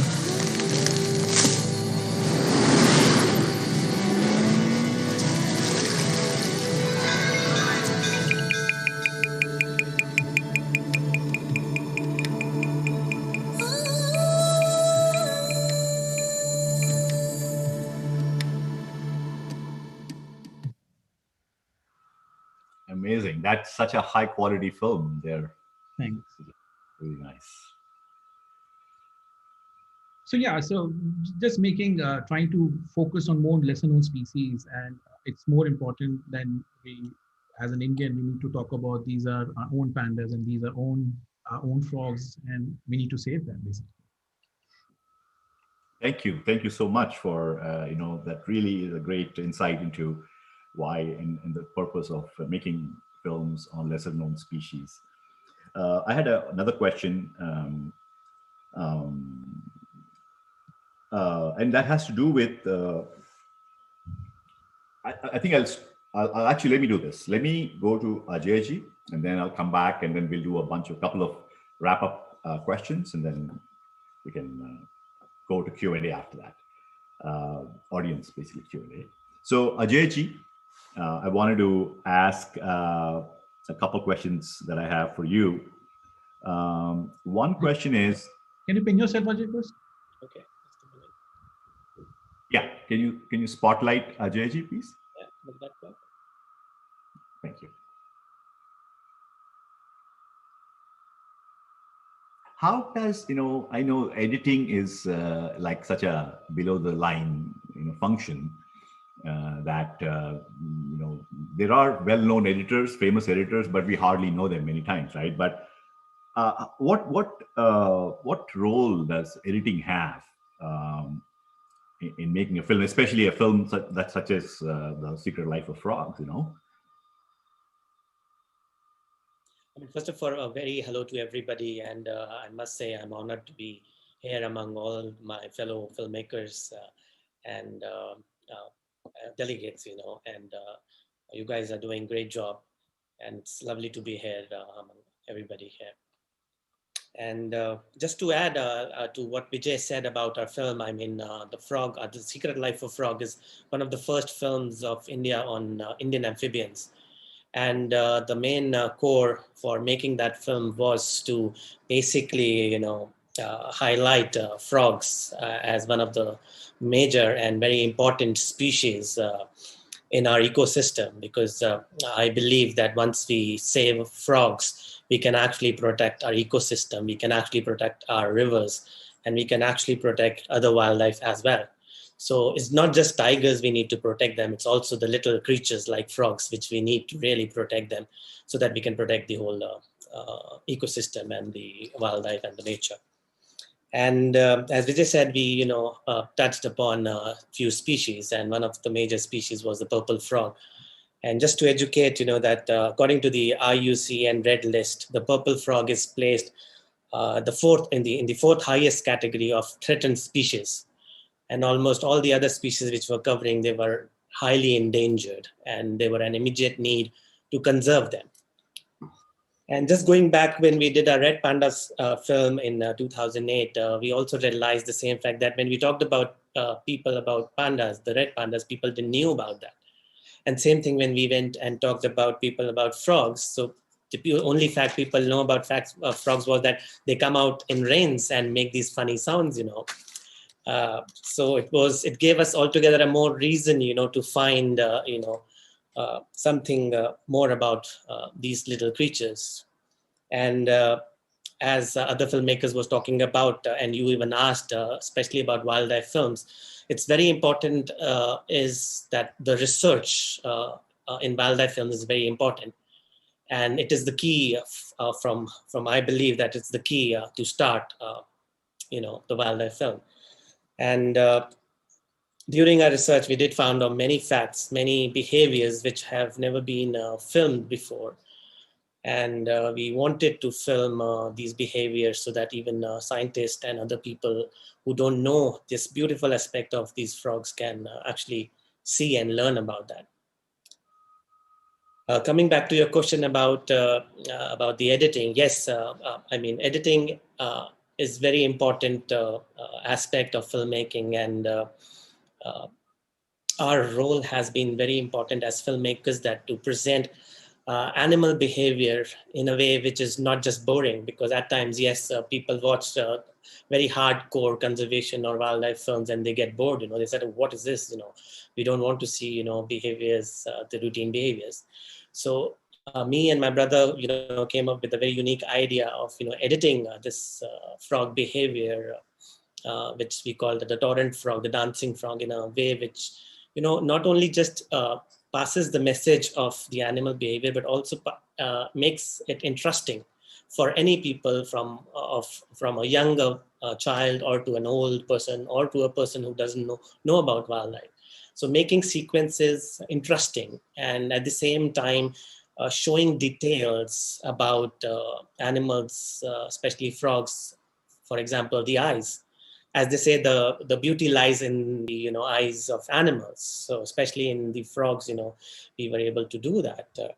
And I will just show you a small clip, I think so, which is not in the clips there, but I need to just play it to show how we treated this behavior of this frog who taps his feet, and then I'll just show the clip and then talk a little more about it. Basically, just give me a minute.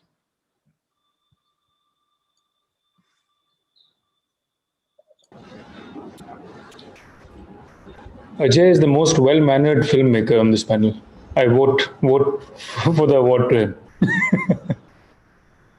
I give my vote to him. There we go. We have a winner. Clean. Oh no, we need one more vote. Me too. Okay. I have a vote. I'll vote for him. There you go. He's 6 minutes older than me, so I can't take any chances.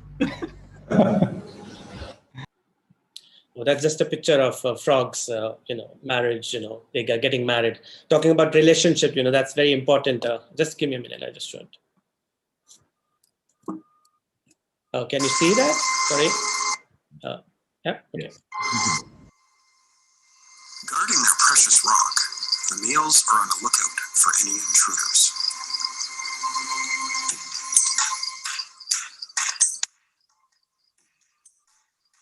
To warn off trespassers, males start by tapping their feet in what appears to be a seductive tap dance.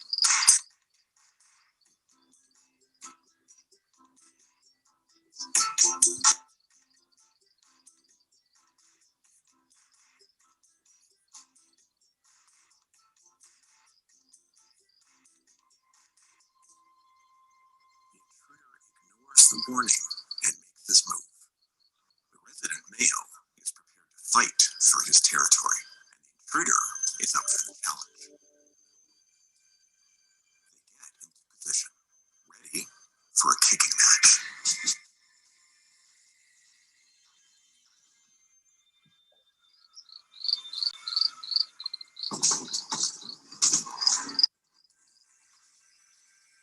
They chase each other from one rock to another. This might look easy, but for a frog barely the size of a human thumb, it takes a lot of energy to stretch its leg with such vigor. The bout is as exhausting as it may be for the human contestants in an actual kickboxing fight.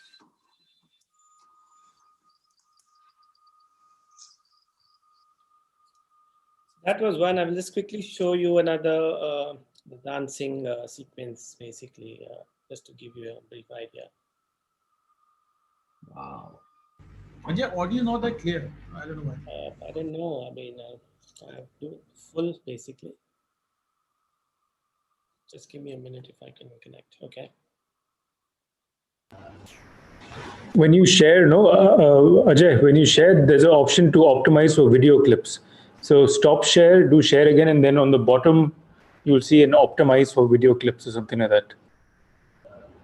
Like Zoom ka option, huh? So stop sharing and then reshare, and the options at the bottom. Okay. When I say this, assuming that my video played flawlessly. If it didn't, then I don't know. No, yours was good audio. Yeah. So I cannot see that actually for now. Okay, so stop sharing first.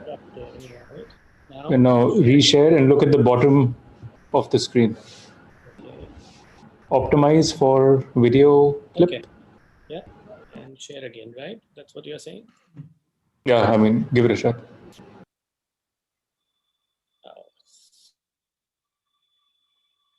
Okay. There you go. The victorious male positions himself on the prized rock. As the female Can't will see warmly anything. choose No the one video. who impresses her. Right?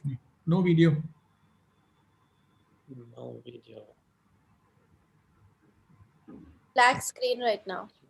Black screen. Let me go back the same way where I was doing it. So.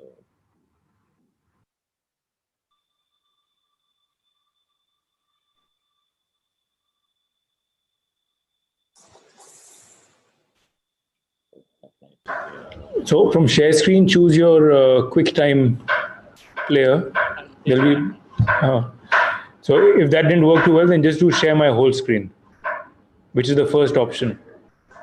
Share computer sound, optimize screen share for video. And Yeah, and then on the top, if you look all those thumbnails, yes, the first one is share your entire screen, right? desktop, right? Yeah, the first one. That's what I had done. Okay. Can you see now? Yeah. Can you see the screen now? Yeah, we can see the screen. Now play the audio, see if it works.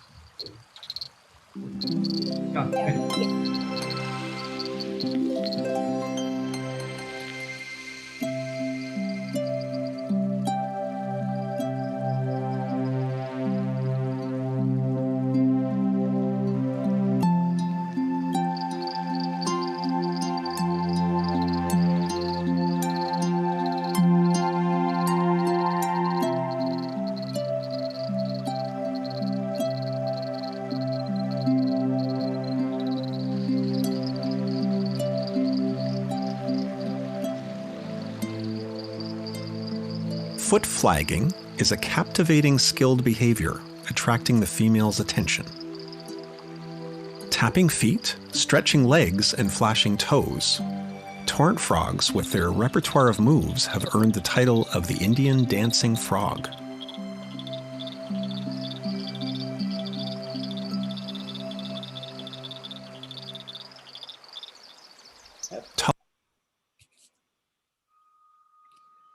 That's amazing. You know, it's I think Bollywood probably picked it up from these frogs.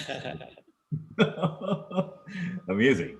Right. So just to add, I mean, it is very important, as we saw in the beginning of this presentation today, music and dance is very important aspect in our culture. And I believe even in our films, it plays a very important role, as it conveys certain things, not just to, highlight, but also to create a mood, to create a flavor, and to create love for animals. And in our film, it really helps to create that magic, basically, what I will call to fall in love with these beautiful creatures. And to be very, I will just like to share one more thing, and just a little secret, probably, I will say, and you will all be amazed to know that, sometimes animals really speaks to us, I think so.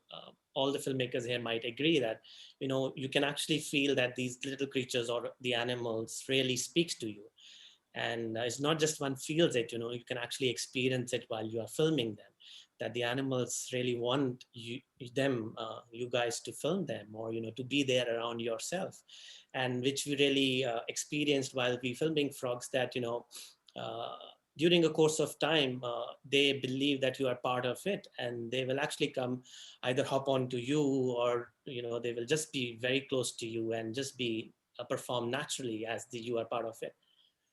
So that's something which is very lovely. And I have this little creature here, saying hello to everybody as a frog. So, it's something which is very, very personal. I thought I should share it, that animals really speaks, and we at times have to be the voice for these animals.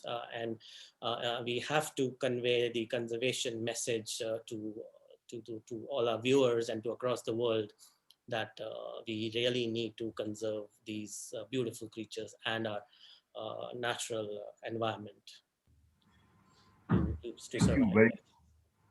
Thank you very much, Ajayji. I really appreciate it. That was a beautiful video, and then I think your talk about editing and how important it is. I think in wildlife films, editing is a lot more important than regular film. So we are almost coming up to the end of our panel. We have 5 more minutes, and I have actually a couple of one question. So the question is, I'll read it out. Actually, we have 2 questions. Let me read it out. 3, sorry. So the first question is from Girish. Girish asks, how can we make wildlife documentaries more interesting and exciting for children and youth that's more social media savvy? So anybody, feel free to jump in. Anyone can jump into it. Follow all of us on Instagram to find out more. I think if you're looking at social media, your films need to be very, very interesting visually, and they should be very short films, and they should be such that you can hear the story even on mute. Great. Yeah, that's a great suggestion. Oh, good one. Yeah, kya baat hai.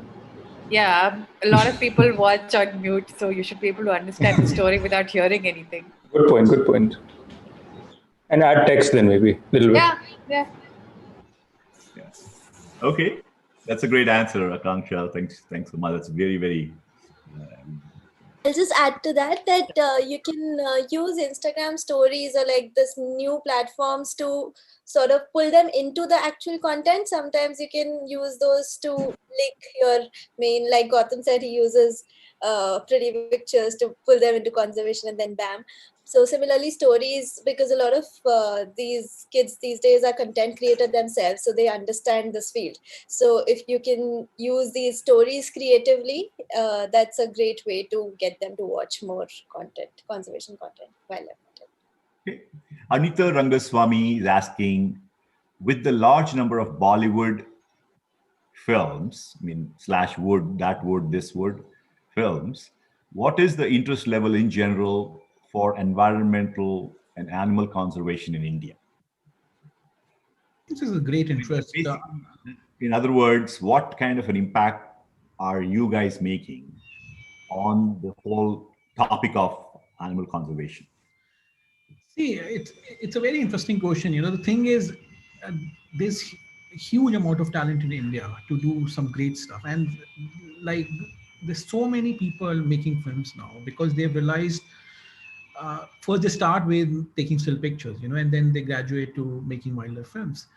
And the question is not that how to make it. The question is where you want to sell it. And unfortunately, when we talk about wildlife filmmaking in India or in the world perspective, it's still seen as a developed country's work. You know, it's still a white man's job. And the perceive we have to change that, you know, Asians are as good as anybody else. And the problem we face, because as I said earlier, there's some amazing films. There's some films, as Gautam said, coming from the field which don't even have a basic cameras, you know, and they're just making these short movie clips and then making film out of mobile phones. And the content, as a filmmaker, even you spend 3 years, you won't get it because they are right there and try to film something like that. The bigger question is that where the Asian filmmakers can broadcast the film. We eventually go back to the American market to sell our film, which is only way to make a film. To just give you a perspective about the funding situation around the world is the entire Europe and Asia is about $2 trillion market. And when we talk about America and North America market is around close to $6 to $9 trillion market. So no matter what document you make, till the time you don't sell it to America, you won't be able to make money. And American audience are very different.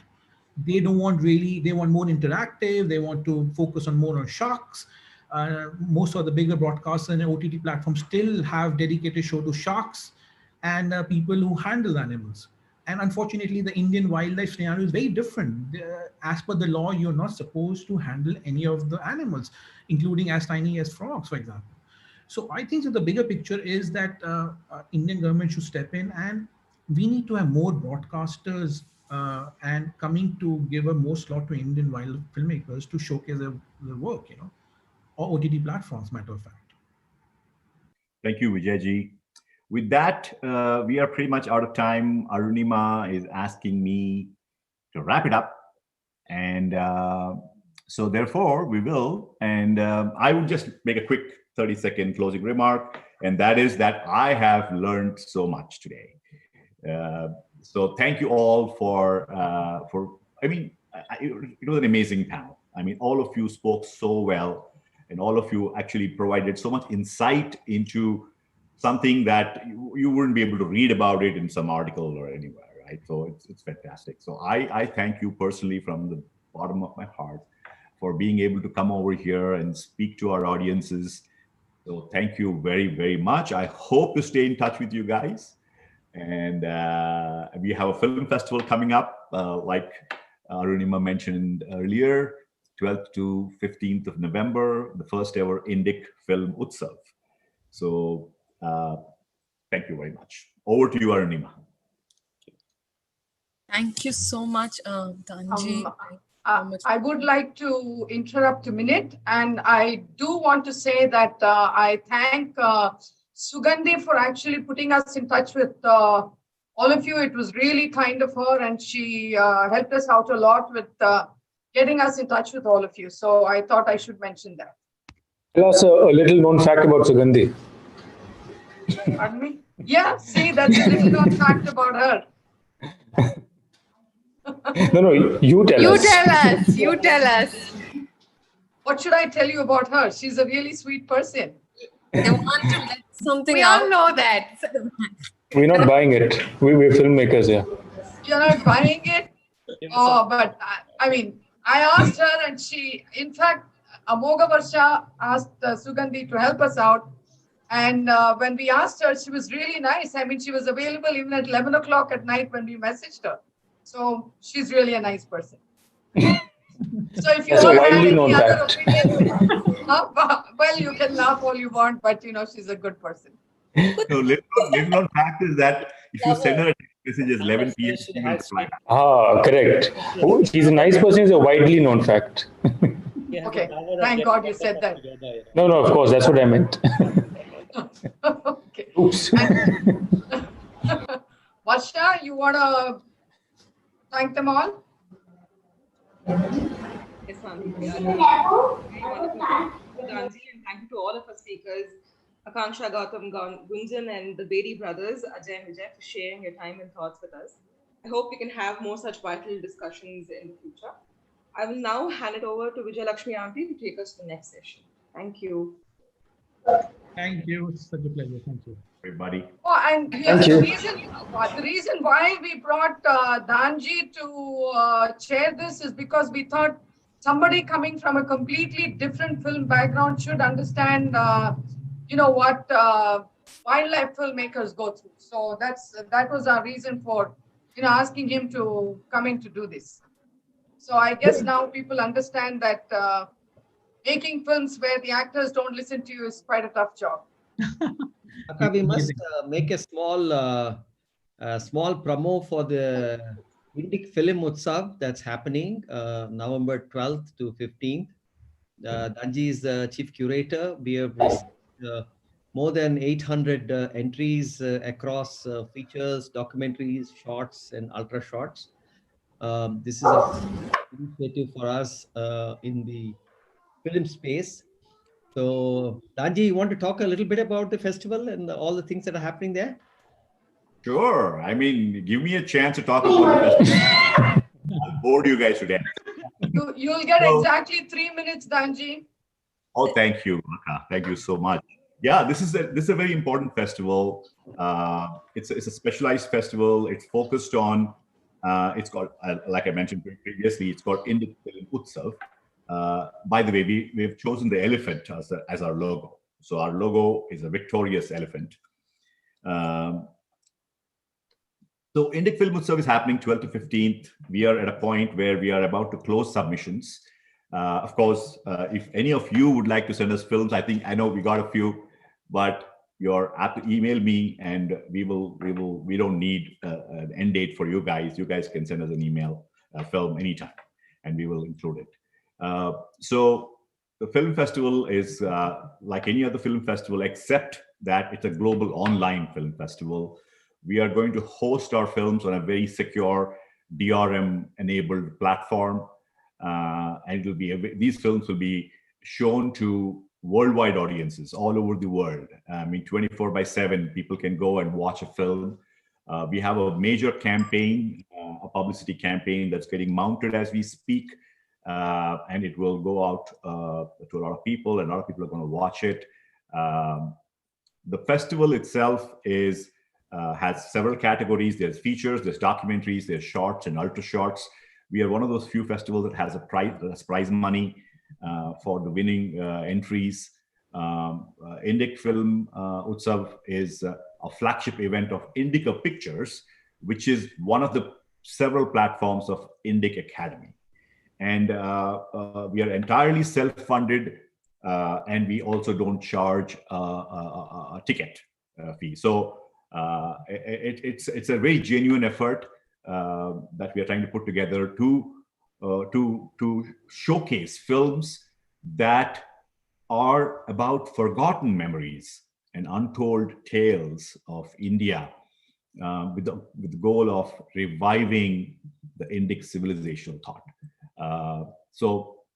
Basically, we have plenty of films that have already come in, 850 almost, and we have picked some really good ones in the short list. We are still yet to make the final lineup, but we are very excited that we'll be able to bring to you a great festival. So thank you very much, Harikiran, for allowing me, and Akka for allowing me to speak about it. Thank you. Sounds amazing.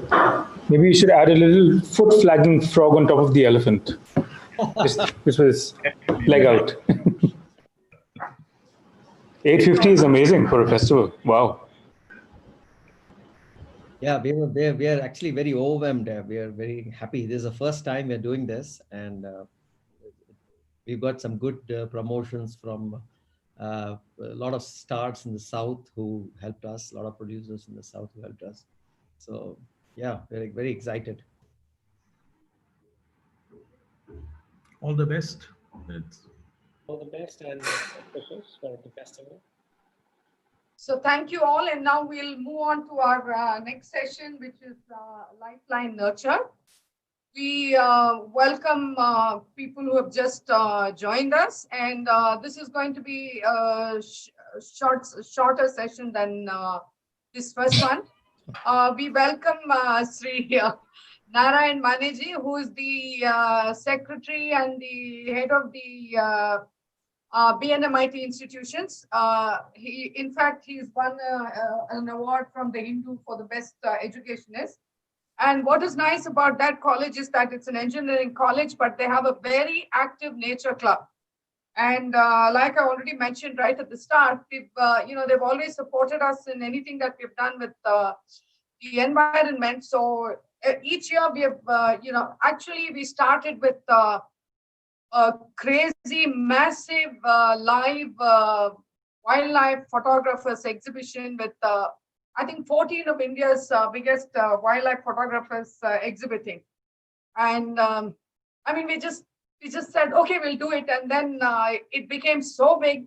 We were working like maniacs. But, with the support of BNMIT, it's been a really beautiful journey with Srishti Sambhrama, and their students are they're very encouraging. And, it's very nice to see that they're trying to inculcate this whole idea of the environment being important. It doesn't mean that you have to do environmental science to understand the environment. So I will allow Sri Narayan Mane to speak a few words.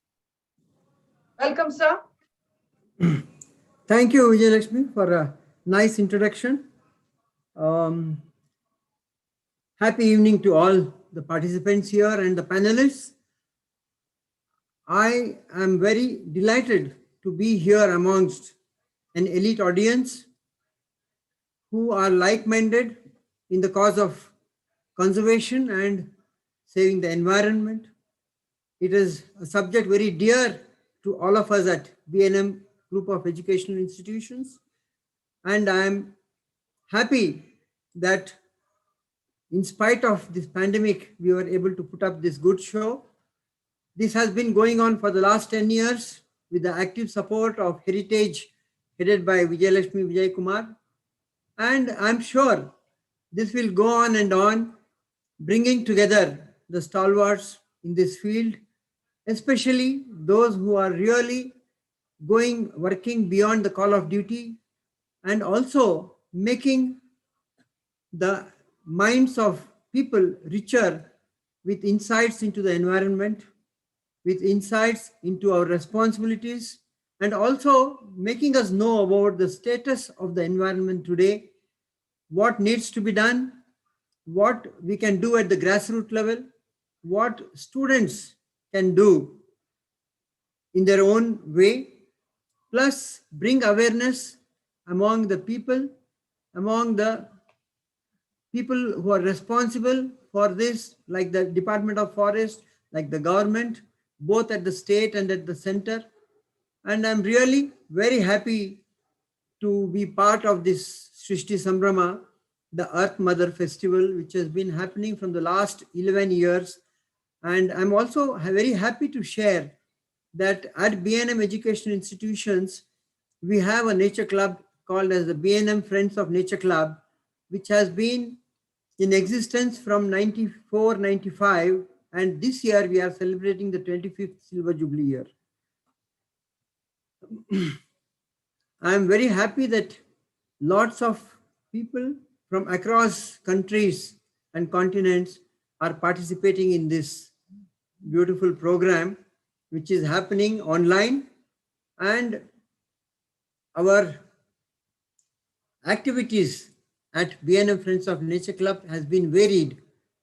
So we take students starting from the 5th standard up to post-graduation and conduct classes for awareness classes for them at every stage and every level separately to inculcate in them the awareness of the environment, how man cannot survive without the environment, what is important about it for our living, for the present and for the future.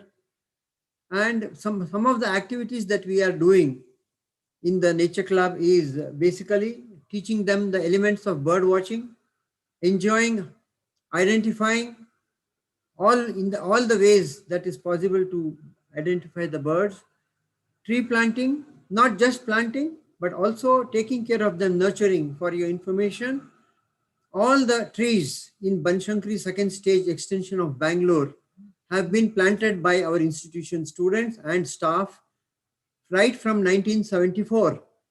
So if you see any trees which is beyond 35, 40, 45 years, it has been planted in this area. It has been planted by B&M Group. So apart from this, our children are also encouraged to go do the seed ball making. Plus, they are taken to the wilderness field trips, bird watching trips, and also they are shown beautiful documentaries. I think many of the people who have made documentaries here, all the documentaries we have received from them, and it is in our archives, and it is shown to the students, and some special person would come and interact with the students and give them a deeper understanding of what they have just seen in the documentaries. So many things our students have been doing, and this has been happening much before environment became a common word among the socials in the society and also among the public. So it is deep-rooted effect at B&M, and we are very happy that we have been able to continue this kind of exercise and bring a lot of inputs into the students. Most importantly, our children are also into various activities.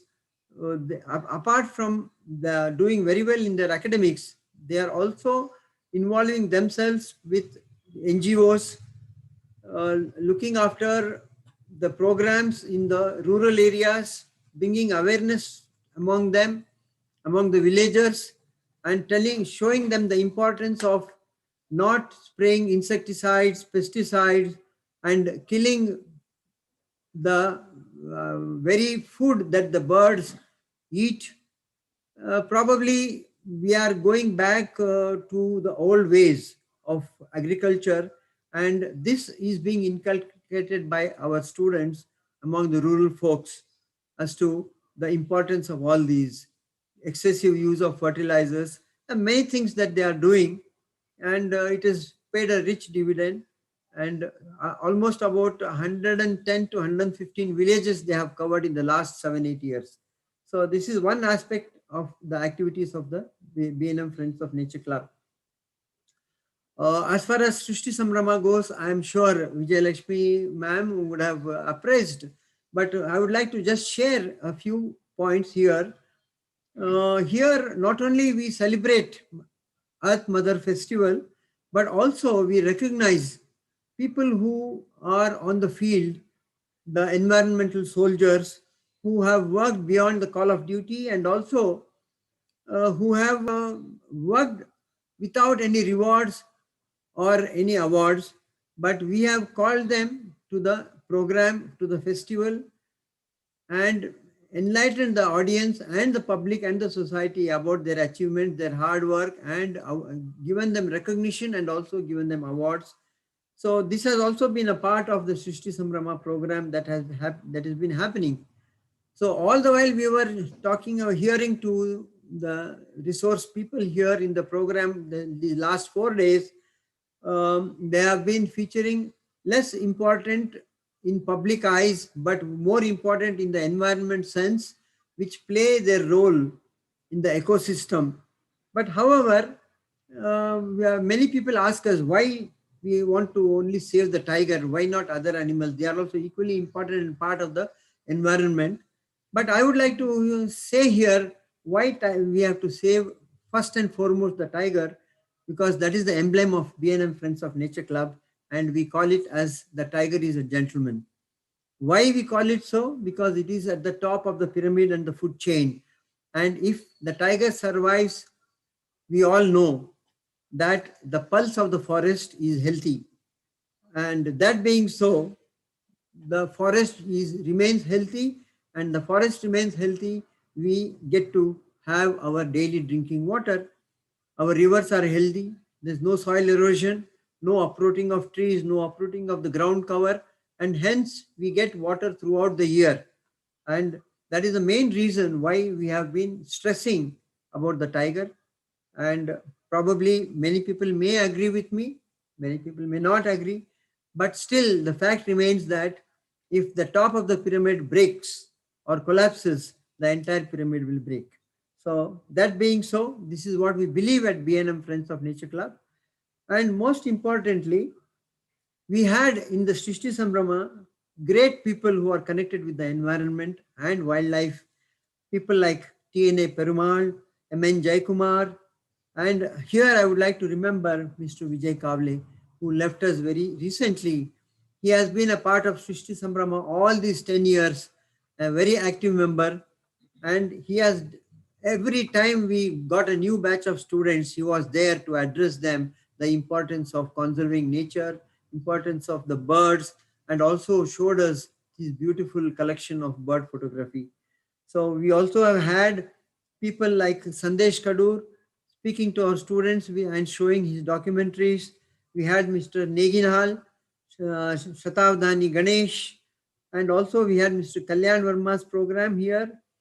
And also one of the first programs of Srishti Sambhrama, we had Mr. Kamal Baba of Atri, and Bitu Saigal of Sanctuary Magazine also was a visitor to the campus, and he has done for the Kids of Tigers program. Regularly, he has done joint programs with our school children, and it has been a beautiful journey for us. And we are extremely delighted to be part of this August gathering that we have had these last 4 days. And I should say it is all due to the unstinted and relentless work carried out by Madam Vijayalakshmi Vijay Kumar and her team. We have definitely been associated with them, but the basic idea, the ankur of this program, the seed has been laid by her, and we all join hands with her to continue this beautiful work that she is doing. And also we are at BNMIT, our faculties are also totally dedicated, passionate, and also they are earth soldiers of the environment. And coming to today's program, Kinship Among Wildlife Filmmakers, we have had some documentaries with us from the BBC, where probably many of these photographs would know about the heli gimbal, the beautiful eye in the sky, which I think the other cameras, that the 360 camera, which we just understood, these are the things that our students, young minds would be interested to know more. I wish we can call upon Mr. Gautam Pandey to come and speak to our students at BNM. I wish that Vijayalakshmi can help us to get him here and interact with our students, probably one or two people may be inspired or motivated to take up this art. I'm sure these programs will go a long way in bringing awareness among the students community who are the citizens of the future, and also bring in them a sense of responsibility of conserving for the next generation, and at least see that they are able to be the soldiers that we are looking for, and imprint on the minds of the society their responsibility and the necessity to be a good conservationist, plus take care of the environment for the next generation. And that is the least we can do for the next generation and for the generations to come. I thank all of you for this wonderful opportunity that BNM has had with Heritage to bring about this wonderful program. And I congratulate all the panelists and the participants for a wonderful program that they have been able to put together to enlighten the society at large, and also the government officers whom we tried to bring in, but nobody had the time to come. I am sure Vijayalakshmi agrees with me that we tried our best to bring in a couple of people who are at the helm of affairs to participate and know what is happening and what they can do with the authority that they have with their chair in which they sit. But unfortunately, that didn't come through. But anyway, this needs a lot of publicity, and I'm sure the publicity that will come through with this program will play a large role in achieving the goals and the targets that we have set for ourselves. I thank you once again for this wonderful opportunity. Thank you very much, sir. And yes, indeed, it's a time that we should remember Vijay Kavle, who was a wonderful bird photographer, and he has been very, very, very supportive, and he's been with us in every Srishti Sambhrama that we have celebrated for the past 10 years. And what was wonderful about him was you would hardly see him, and he would always be shy to come on stage when we called him. And he was very willing to share all the work that he had, and he was really a wonderful person. And I would like to add, yeah, ma'am, I would like to add that in the first exhibition where he put up all his photographs of all the birds and animals, he did not take it back. He donated all those beautifully framed photographs for our nature club. It is all exhibited in the college auditorium, and it is, I think, one of its kind. Maybe each of them will cost in 10, 15, 20, 30,000. He has donated more than 30 of those frames for us. Thank you, should sir. remember that. Yeah. Yeah. So now we are going to be inaugurating our third exhibition. We already have online at Kunstmatrix. We have an exhibition called Strokes of the Wild, and then yesterday we had one called Shutterbugs and the Wild. And today we are going to do one that is wild in the Indian ethos, which I spoke about right at the start. And all these exhibitions will be on for at least a week or 10 days. So we'd be really happy if all of you shared the links and, more people came and saw the fantastic work that these photographers and artists have done. So Varsha, can you walk us through it, please? Yes, Auntie. So namaste all. Very, very glad that we get to launch our third exhibition on the wildlife in Indian ethos. Like Vijayalakshmi Auntie had said before, there is divinity in all of our animals, and we're very glad that we decided to portray that this evening. Our other two exhibitions around wildlife art and wildlife photographs, we have used Kunstmatrix as the platform for our exhibitions. The link is on our website. Please do make sure to go check it out and to also spread the word about it. So right now, let me walk you through the exhibition. Just give me a second to share my screen. While she's sharing her screen, I must say that hats off to my team. They have worked night and day to bring this together. And we also thank Vanilla Design, who we have just, harassed for putting some of the things together for us. And of course, Aparna has been the one who has written a lot of the material, and some of it is also by Varsha. Okay, so we will enter the exhibition. You can also have a guided tour, but right now I'll guide you through the exhibition. So first off, we have a short write-up about the exhibition. I hope everybody can, you can zoom in to the write-up so you can clearly see what we are looking at. Next up, we have the list of photographers and painters and sculptors who have been very kind enough to share their images with us. So thank you to all of them. So the first image we have is the Hamsa or the Swan. The Hamsa or the Swan is the Vahana of Lord Brahma and Saraswati. So please do give it a read. There are a lot of interesting facts about the Hamsa. Secondly, we have the elephant. Of course, when we talk about the elephant, we always talk about Lord Ganesha.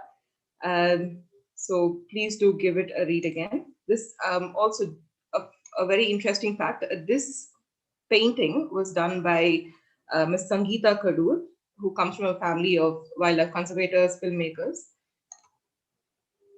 We then have the Mayura or the peacock, who is the Vahana of Lord Kartikeya. We then have the Nandi or the bull, who is the Vahana of Lord Shiva.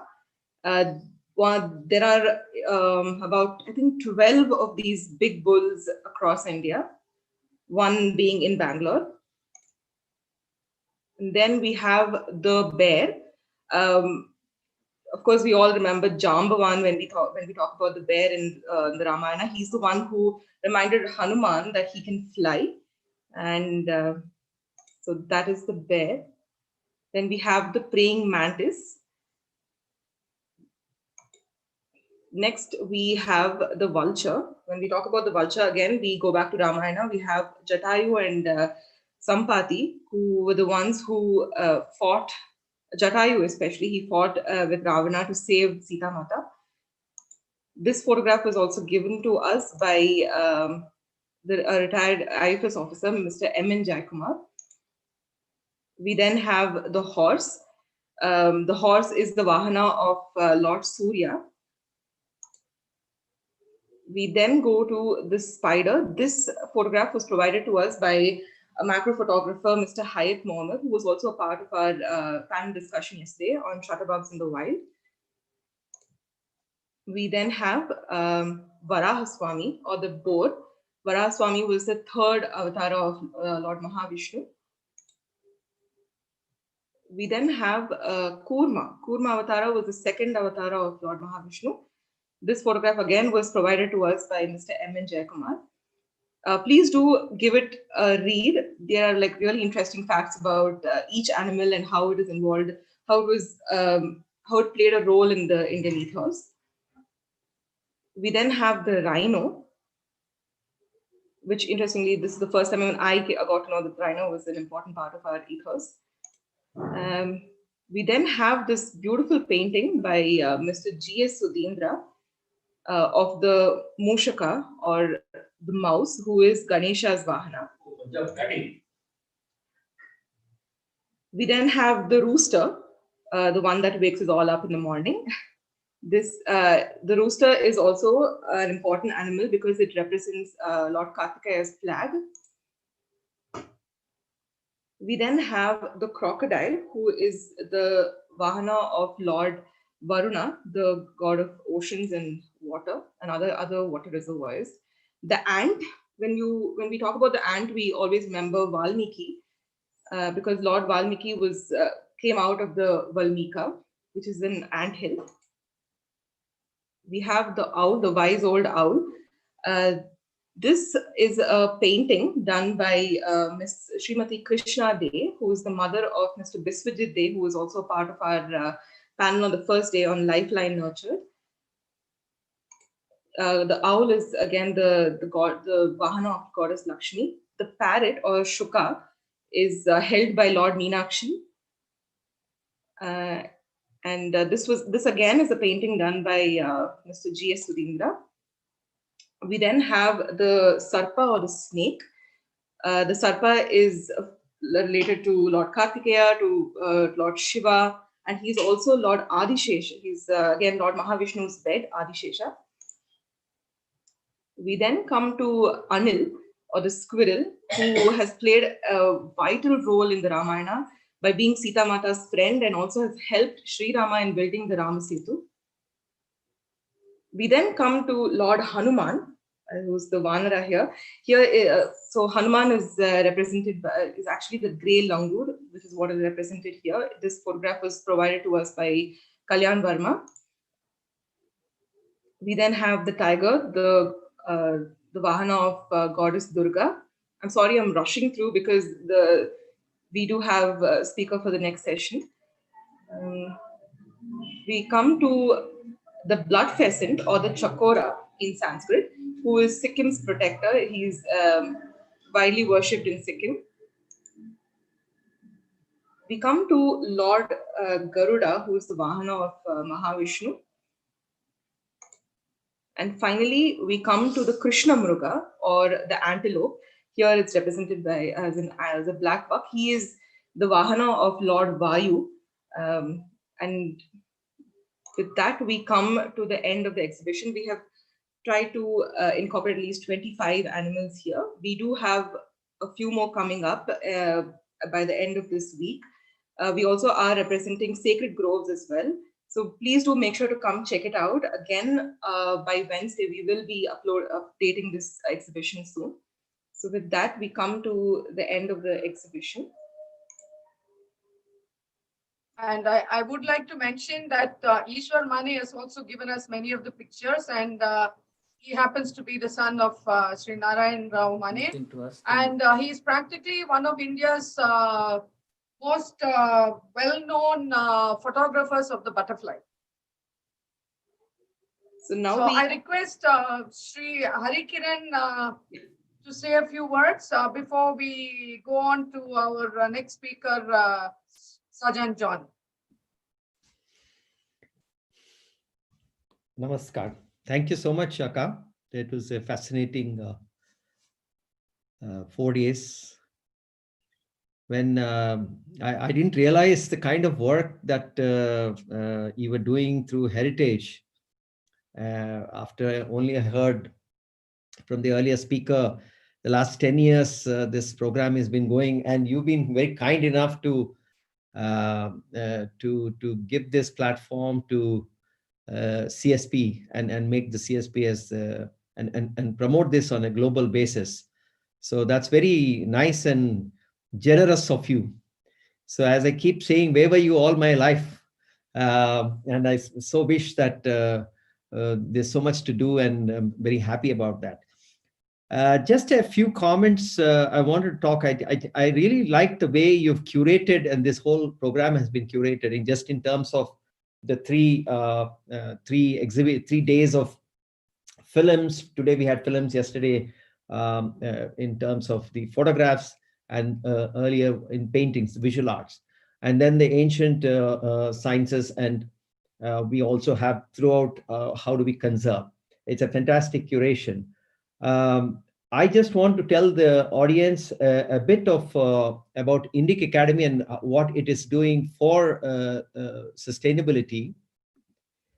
We had the opportunity to host India's first conference on indigenous environmentalism. This conference was held 4 months ago.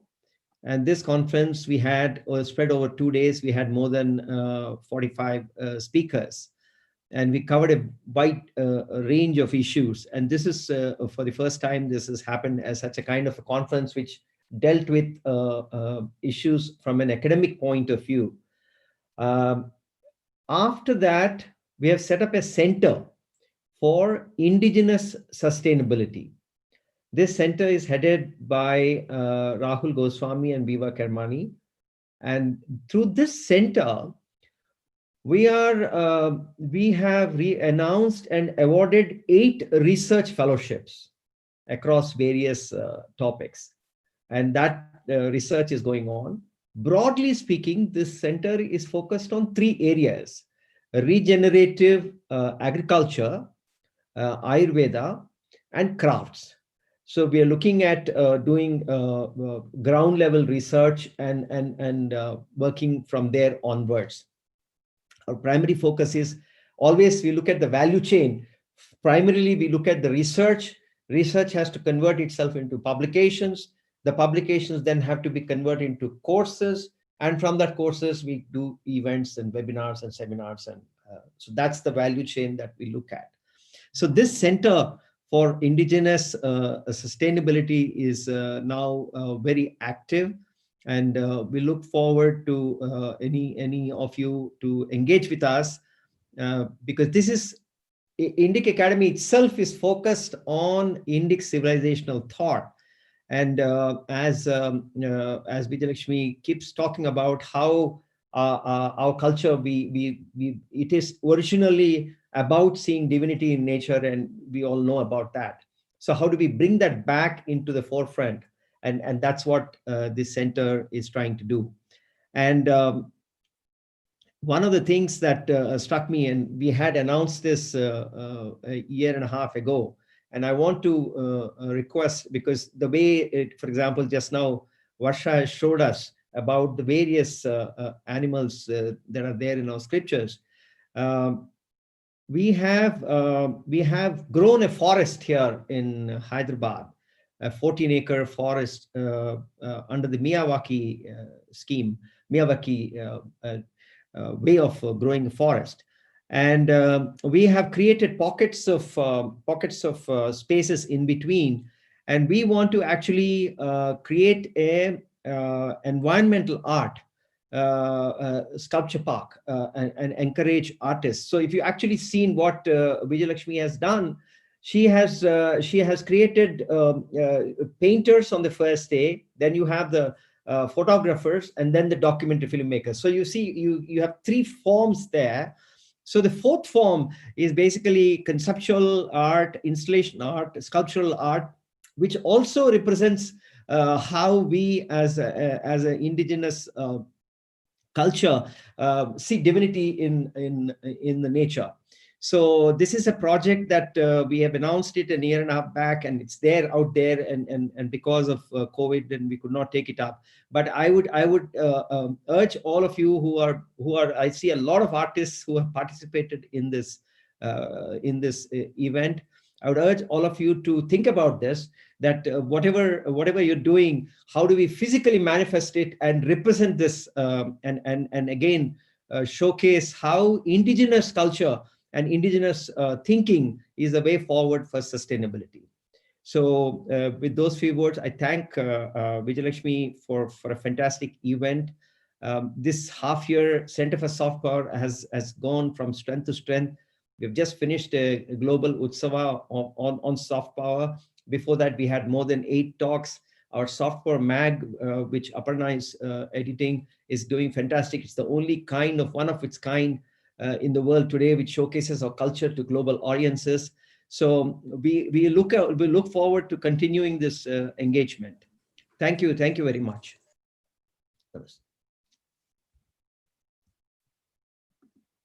Varsha, can you please, we welcome Sri Sajjan John to the session. Varsha, can you please introduce him? Yeah. A few words about Mr. Sajjan John. He's our panelist for the day.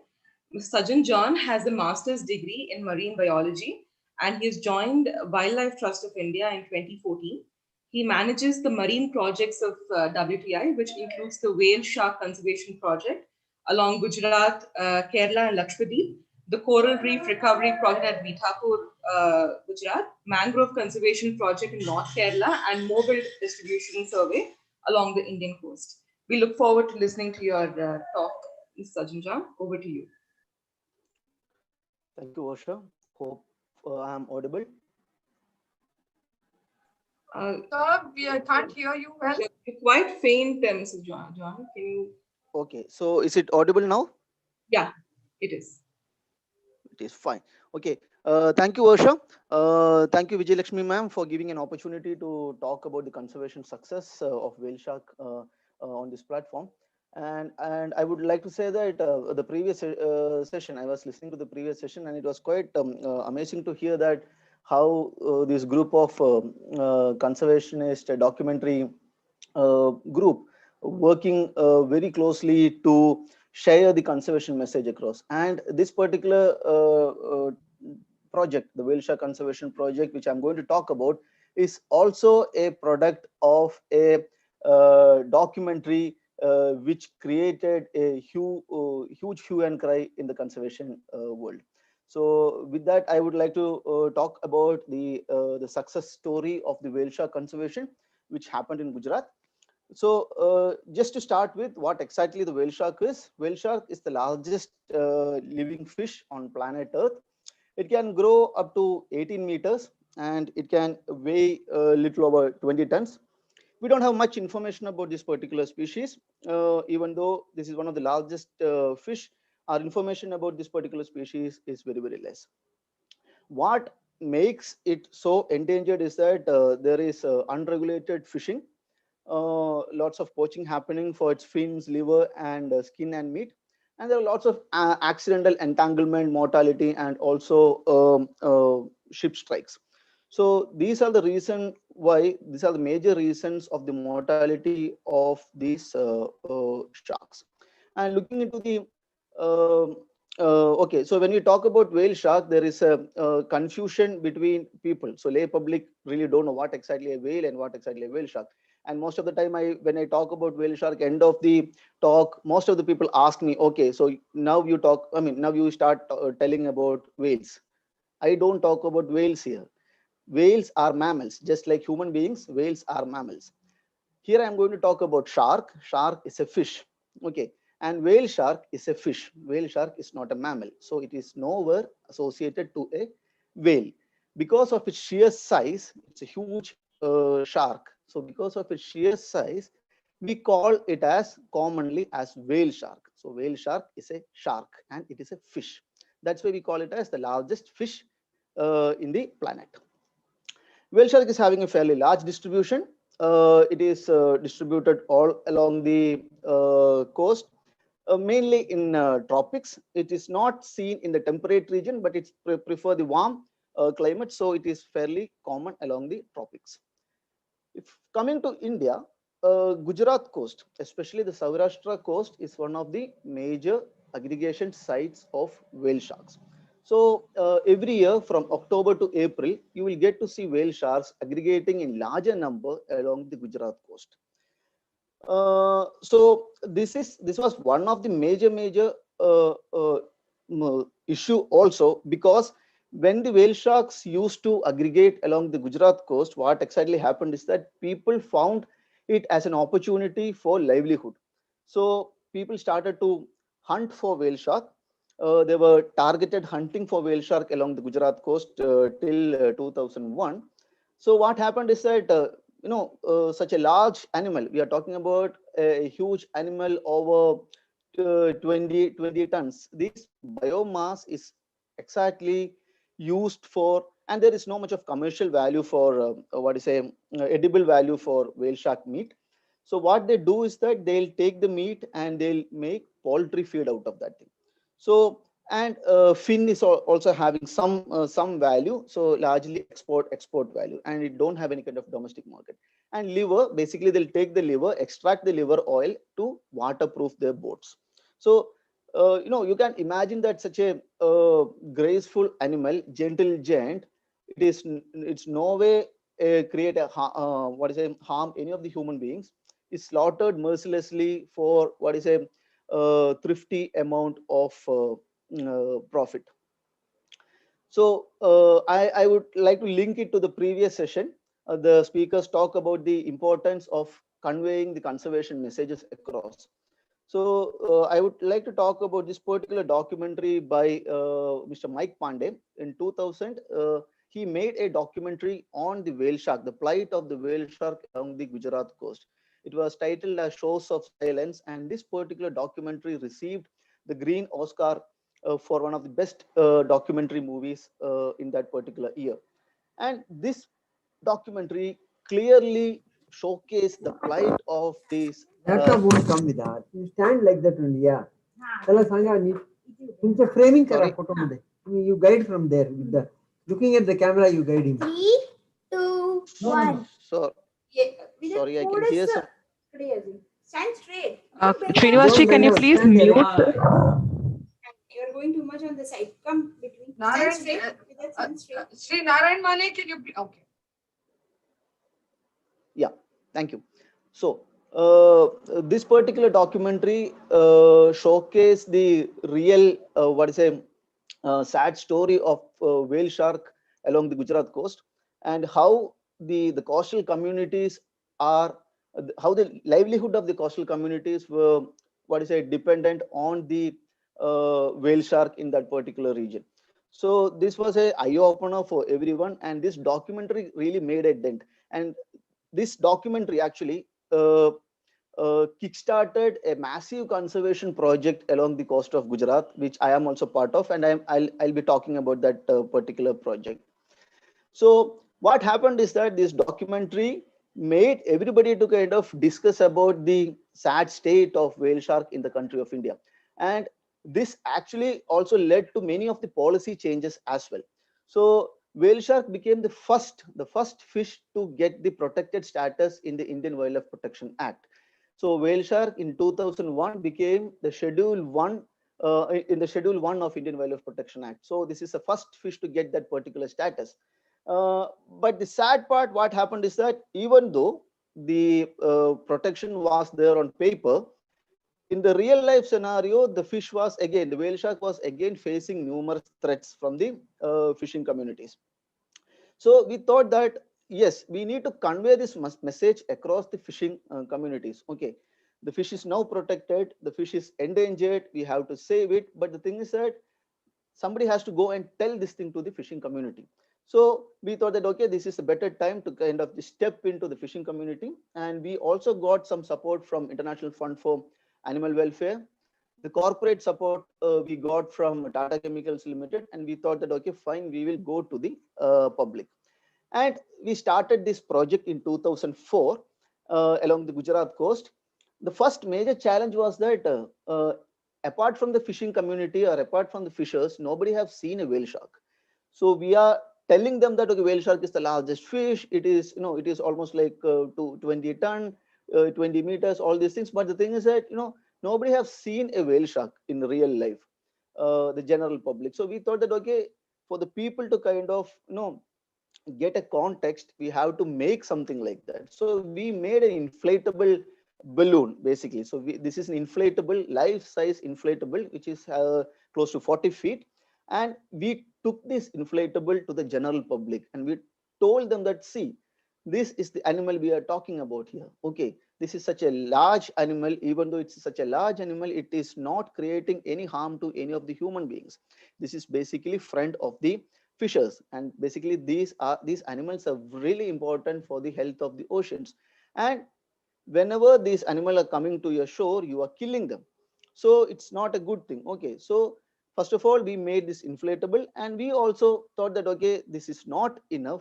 We thought that, okay, we have to get little deeper. So we took the support of spiritual leader Sri Morari Bapu. And Morari Bapuji told that through his kathas, he told that, see, whale shark is the avatar of Lord Vishnu, the Matsya avatar of Lord Vishnu. And also, if you see that the whale shark are coming to the Gujarat coast to give the child during its pregnancy and during its childbirth.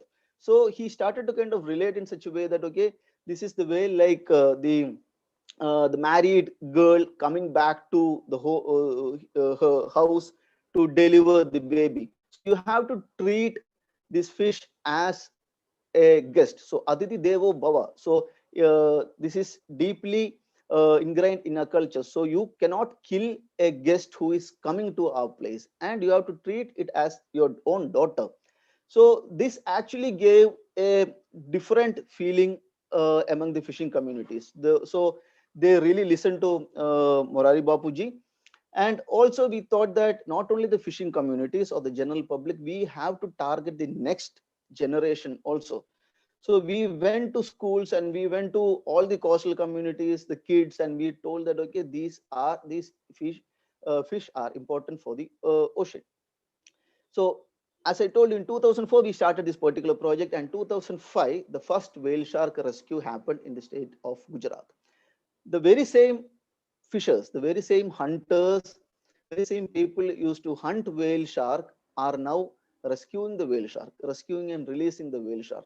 So far in a span of 15 years, close to 15, 16 years, the fishers of whale shark have rescued and released almost like 789 whale sharks. So close to 800 whale sharks they have rescued and released. And there are many debates that, okay, all the 789 were individuals, or it can be double count or something like that. But I would like to say that 789 instances where the fishers have voluntarily cut their net and released the whale shark. This is a great achievement, because you have to consider that the livelihood of these fishers are dependent on these kind of resources, and they are sacrificing these resources and also their gear, the net, to kind of save one animal. So the contribution is really immense. So that's the thing which I told in the earlier in the starting of my talk, that this project is a testimony that the community participation is an integral element for the success of any conservation project in the country. It's a complex equation, and you cannot take the community out of this equation. If you want a conservation success, the community has to be part of the equation, then only the conservation success will be achieved. And the thing is that we are not only doing the conservation sharing, conservation message sharing, we also do a little bit of science. So we have satellite tagged almost 8 whale sharks from Gujarat coast.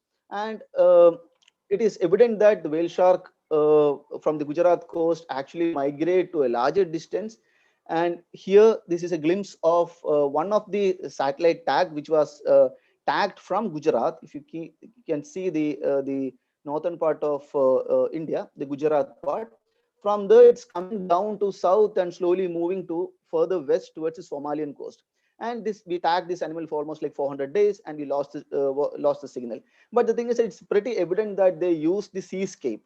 No, the horizontal use of the seascape is very large. And the thing is that these animals are not just restricted to our country.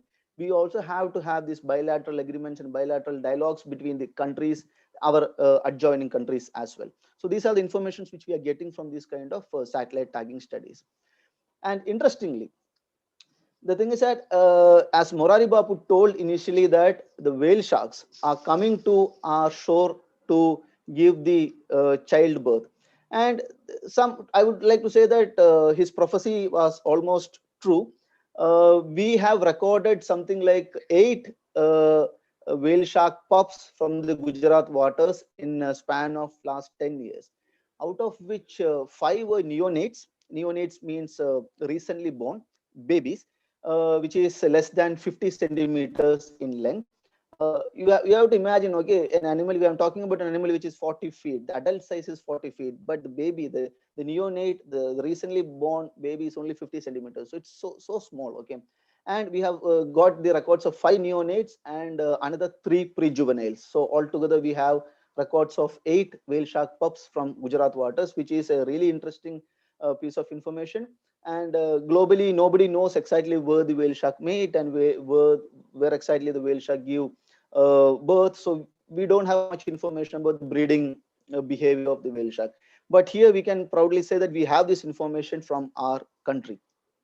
So if you look into this thing, for last 15, 16 years, because of the effort of this conservation project, Gujarat is one of the safest place for whale sharks in this country, right? So there is no there is no targeted hunting of whale sharks recorded from this Gujarat coast in last 15 years.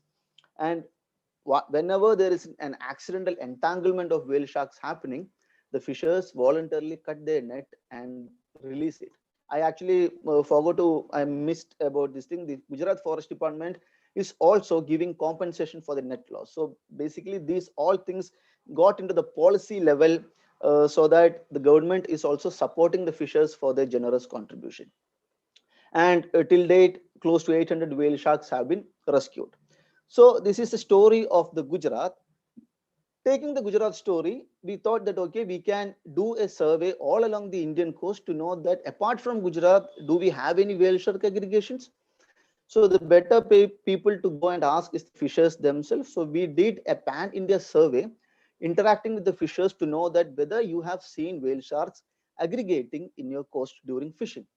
So they told that, okay, these are the places we have seen whale shark aggregating. So based on the traditional ecological knowledge, or we call it as in other way, the indigenous traditional knowledge, ITK, we have mapped the whale shark, the potential whale shark aggregation sites along the Indian coast. So we have 4 whale shark aggregation along the west coast, that is in the Arabian Sea, and we have potentially 2 whale shark aggregations towards the east coast, that is in Bay of Bengal, right? So that led us to kind of start one more project in the southern part of India, which is in Kerala coast.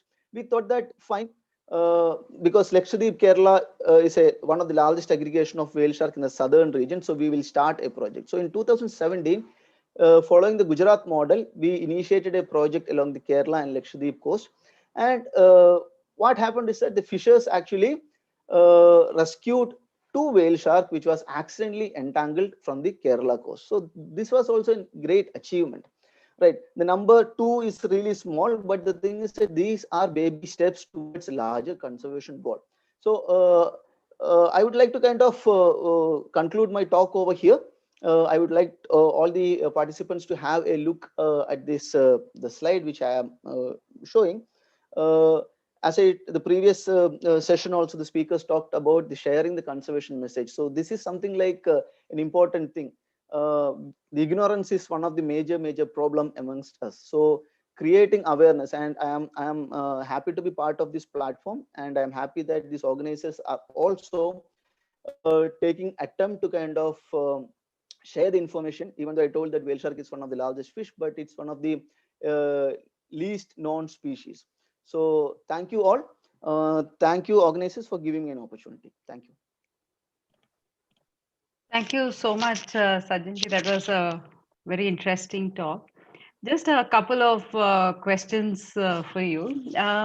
See, in a even a cursory glance at media today, we find a lot of stories on conservation and wildlife. Actually, it's increased during COVID, and a lot of the studies quoted are from Western studies. Even as recent, I think, as mid-September, there was a study which said that the female whale shark is the largest fish, a study from Australia. So why is it that we don't see more of, these are very interesting facts about, they've studied whale sharks over a period of 12 years and found gender differences in growth. And why is it that we don't see a lot of, news like this coming originating from India? Is there a particular reason? Are we doing less research? Is there more funding in the West? Is there more interest in the West in such kind of studies? Yeah, so you're referring to one of the study which very recently came to domain that the female whale sharks will outgrow the males. Okay, so the thing is that exactly to a question, here, as I told you, whale shark are listed in the Schedule 1. And we have lots of limitations in studying or doing research on Schedule 1 animals. That's one particular thing. Second thing is that even though whale shark aggregate in our waters, unlike the Australia, especially the Western Australia and other region, we don't have anything like a resident population. In Western Australia, in Ningaloo Reef, they have a resident population. So, and every time when the divers go to that region, it can be citizen science, it can be general public, it can be whale shark researchers. Whenever they go to that region, whenever they sight the whale shark, you must be knowing something called the capture, mark, recapture. So they do all these kind of studies in that particular region. In India, first thing is that whale shark are coming to our coast only for a really small period of time, say like from October to April, and it's a really small window, and they are only aggregating in one particular region. And another thing is that it's a schedule 1 animal, so we have our limitations to kind of just go and interact with that animal. And the previous one of the speaker, I think Mr. Vijay Bedi mentioned that in the Western country, people are more fascinated towards handling these animals. Okay, so but in India, we are not very much pro in handling the animals. We would like to kind of learn, understand, study everything from a distance. We really don't want to kind of disturb these particular animals. So that is also one of the reasons that we are not kind of coming up with quite a lot of research papers on this particular thing. But otherwise, we are also doing extremely good in the research, but their priority and our priorities are little different, only that much. Thank you, Sajjanji. Another, it's what you say is very true. Their priorities differ from ours, which was brought home by the fact that the vaccine for COVID needs a substance from the liver of sharks, and there are shark groups which have protested this. Do you think that it's going to impact wildlife? A vaccine. Indians are not really very vaccine driven, but the world is now and needs it pretty urgently. So how is it going to affect the shark population and other similar creatures? I really don't think that it will really affect the shark population. See, like synthetically, almost all the things can be developed. So maybe in the initial phase, if they want to kind of extract few, chemicals or few, things from their liver, then later it can be synthetically made. So I really don't think that there will be a larger, extermination of sharks for this vaccine part. But apart from that, so leave the vaccine part apart. The sharks are globally commercially hunted. So the rate at which it is hunted, I really don't think even you will get sharks to kind of extract the vaccines out of it. So it's a sad part. So the commercial exploitation is so high. It's really high. So I really don't think the pharmaceutical industry is not going to make much of a damage to the shark population of the world. Thank you so much. We'll just a short note to our attendees.